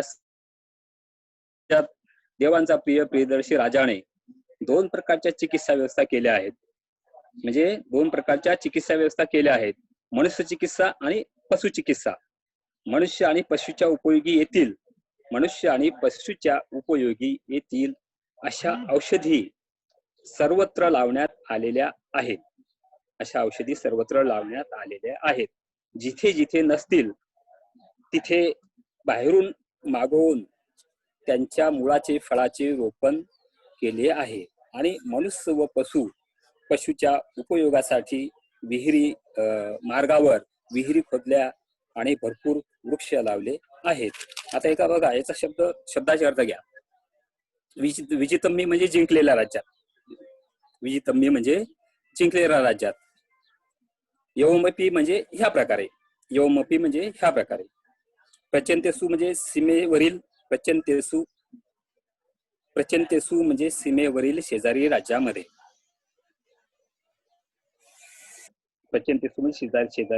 सीमेवरील शेजारी राज्यामध्ये. पाडा म्हणजे पांड्याचे राज्य, दक्षिण भारतातलं. चोल पांडे हे दक्षिण भारतातलं. सत्यपुत्र म्हणजे सप्तपुत्र हे दक्षिण भारतातलं. केतल पुत्र, केरळ पुत्र हे दक्षिण भारतामध्ये. आतंबपाणी म्हणजे श्रीलंकेपर्यंत. आतंबपाणी, ताम्रपर्णी म्हणजे श्रीलंकेपर्यंत. आता अंतियोको हा शब्द आहे. अंतियोक राजा म्हणजे सिरियाचा युनानी राजा. यवन राजा म्हणजे यवन राजा. आता समीप म्हणजे सीमावर्ती, जवळ. समीप शब्द आहे ते शिलालेखामध्ये. समीप म्हणजे सीमावर्ती, जवळ. द्वे चिकित्सा कथा हा शब्द आहे. द्वे चिकित्सा कथा, 2 प्रकारच्या चिकित्सा केल्या. द्वे चिकित्सा कथा म्हणजे 2 चिकित्सा केल्या. ओसुढाणी म्हणजे औषधिया म्हणजे जडीबुटी. ओसुढाणी औषध, आपण म्हणतो औषध. ओसुढाणी म्हणजे औषधिया, जडीबुटी. येत मग जिथे जिथे. येत शब्द आहे याच्यामध्ये. येत म्हणजे जिथे जिथे. सर्वत्र म्हणजे सर्व ठिकाणी. हारापितानी. आता हारापितानी शब्द तुम्ही ऐकला, त्यामध्ये वाचला असेल. हारापितानी म्हणजे मागवल्या गेल्या. रोपापितानी म्हणजे रोपण केल्या गेल्या. रोपापितानी शब्द आहे त्यामध्ये. रोपापितानी म्हणजे रोपण केल्या गेल्या. मुलानी म्हणजे कंदमुळे. फलानी म्हणजे फळे. आणि पंथासू म्हणजे मार्गामध्ये. कूपा म्हणजे विहिरी. कूप म्हटलं तर आपण स्वतः याच्यामध्ये शब्द येते. कूप पालीमध्ये कूप म्हणसाल तर विहिरी होईल, आणि कुपा म्हणशील तर विहिरी. कुपा म्हणाल तुम्ही तर विहिरी. आणि कूप हा पालीमध्ये शब्द. कूप पालीमध्ये लिहिताना तो कुपो, म्हणजे एक वचन लिहायचा एका विहिरीसाठी, तर तो कुपो होईल. आणि पालीमध्ये अनेक विहिरी, कूप हा शब्द आलेला आहे. म्हणजे अनेक विहिरी लावल्या, म्हणजे त्यांनी एक विहीर खोदली का अनेक विहिरी, म्हणून इथे कुपा शब्द आलेला आहे. कुपा. अनेक विहिरी त्यांनी पंथेसू म्हणजे मार्गामध्ये अनेक विहिरी खोदल्या. खानापिता म्हणजे खोदल्या गेल्या. अनेक विहिरी त्यांनी त्या विहिरी खोदल्या गेल्या रस्त्यावरती, मार्गावरती. वृक्षा म्हणजे वृक्ष, आणि वृक्ष देखील खूप अनेक प्रकारे वृक्ष लावले आहेत. परिभोगाय म्हणजे उपयोगाकरिता. पशु मनुष्याणं परिभोगाय म्हणजे पशु आणि मनुष्याच्या उपयोगाकरता त्यांनी वृक्षाच्या दोन्ही बाजूने, रस्त्याच्या म्हणजे मुख्य मार्गाच्या दोन्ही बाजूने वृक्ष लावले, जडीबुटी झाडं लावले, औषधीचे झाडं लावले, विहिरी खोदल्या, लोकांना पंथासू येणाऱ्या जाणाऱ्या वाटसरूसाठी पाण्याची व्यवस्था केली, औषधाची व्यवस्था केली. केवळ मनुष्यासाठीच नव्हे तर पशुसाठी, असं जगाच्या पाठीवरील एकमेव उदाहरण आहे. म्हणून जगातील सम्राट अशोक सगळ्यात महान आहे, एवढी व्यवस्था करणारे. द्वे चिकित्सा कथा, 2 चिकित्सा 2 प्रकारच्या केल्या. कुठल्या? मनुष्य चिकित्सा आणि पशु चिकित्सा. अशी त्या सम्राट अशोकाची ही हा शिलालेख महत्वाचा म्हणून या ठिकाणी आपण तो वाचला. सर आणखी एक घेऊ का? सर किती बघू वाजले? आता म्हणजे कसं आहे काल किती लोकांनी शिलालेख डाउनलोड केलेत आणि किती जण हा, पाहतायत त्यांच्यावर डिपेंड त्यांच्यावरती डिपेंड आहे. नंतर काही आपल्या कॉन्टॅक्ट मध्ये राहतीलच बरीच लोक, तर त्यांना पुढचा अभ्यास आपण देऊ शकतो, म्हणजे काही मार्गदर्शन अजून आणखी करू शकतो. तर मला वाटतं आज आपण इथपर्यंत थांबावं. आपल्या 3 दिवसाची कार्यशाळा आपली आज पूर्ण आपल्या झालेली आहे, म्हणजे संपूर्ण. तुमच्या लेक्चर हो. नंतर. हो, तर आता मी थोडं सांगता करतो. आपण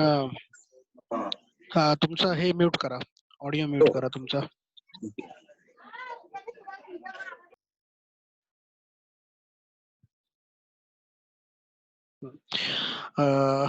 आपण सर्वजण 11, 12, 13 जुलै रोजी पाली रिसर्च इन्स्टिट्यूटच्या वतीने जी ब्राह्मी लिपी कार्यशाळा आयोजित केली होती, त्याला आपण उपस्थित राहिलात.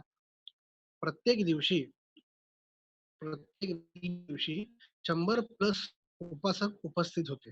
म्हणजे 100 प्लस म्हणजे प्रत्येकाच्या मोबाईलवरून 2-3 लोक सुद्धा पाहतच होते हा कार्यक्रम. त्यामुळे अनेक लोकांपर्यंत आपण ब्राह्मी लिपी पोहोचवण्याचा प्रयत्न केलेला आहे आणि बरेच लोक शिकलेले सुद्धा आहेत. ते यापुढे सराव करतीलच अशी मला आशा आहे. आणि आपल्याला भविष्यात या संबंधी कोणतीही अडचण आली, अजून काही आणखी माहिती हवी असेल, तर मी आहे, विकास सर आहे, अशोक तपासे सर आहेत, शांतारामजी इंगळे सर आहेत.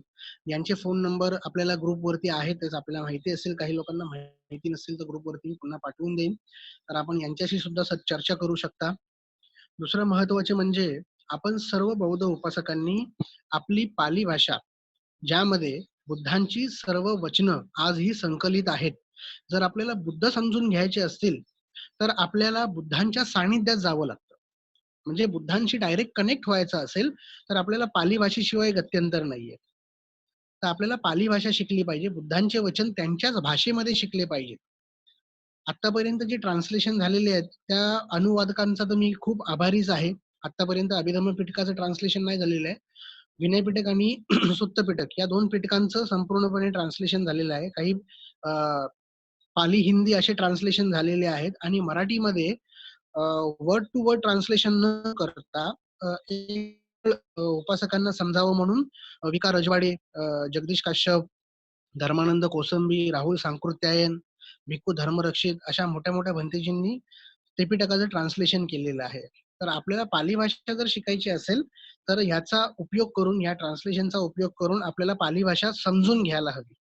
आपण सर्वांनी पाली भाषेचं निदान सर्टिफिकेट कोर्स तरी करावा. आपल्याला जिथे अवेलेबल असेल. काही लोक मुंबईत असतील, मुंबईत उपलब्ध आहे, सोमय्या कॉलेजमध्ये उपलब्ध आहे. आपल्याकडे एलिमेंटरी कोर्सेस चालतात. तर तिथे तुम्ही जॉईन करू शकता. पुण्यामध्ये आहेत, नागपूरमध्ये आहेत, औरंगाबादला आहेत. बऱ्याच ठिकाणी आता पालीचे सेंटर्स सुरू झालेले आहेत गेल्या अनेक वर्षापासून. तर आपण तिथे सर्वांनी निदान सर्टिफिकेट कोर्सला तरी जॉईन व्हावं. जर एखाद्याला MA, PhD वगैरे पुढे शिकायचं असेल, तर तुम्हाला संधी उपलब्ध आहेतच.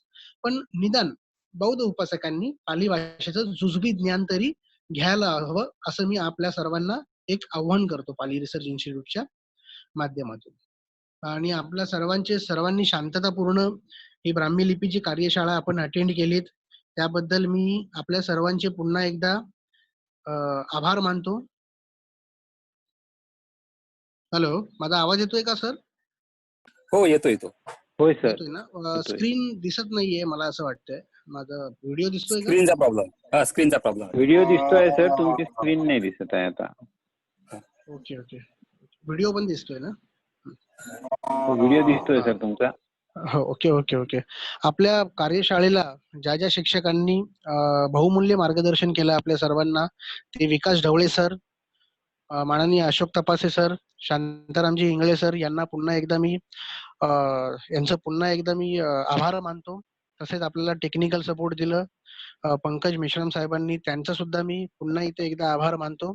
आणि आजचा कार्यक्रम संपलेला आहे असं मी जाहीर करतो. आपली 3 दिवसाची कार्यशाळा संपलेली आहे इथे. आणि हे कार्यक्रम आपल्याला YouTube वरती सुद्धा पाहायला मिळतील. YouTube वरती 2 व्हिडिओ अपलोड झालेले आहेत 2 दिवसापूर्वीच्या कार्यक्रमाचे. आजचा व्हिडिओ आज अपलोड होईल त्याच्यावरती, तर आपण पाहू शकता हे सगळे कार्यक्रम त्याच्यावरती आणि इतरांना पण ते मार्गदर्शन म्हणून दाखवू शकता.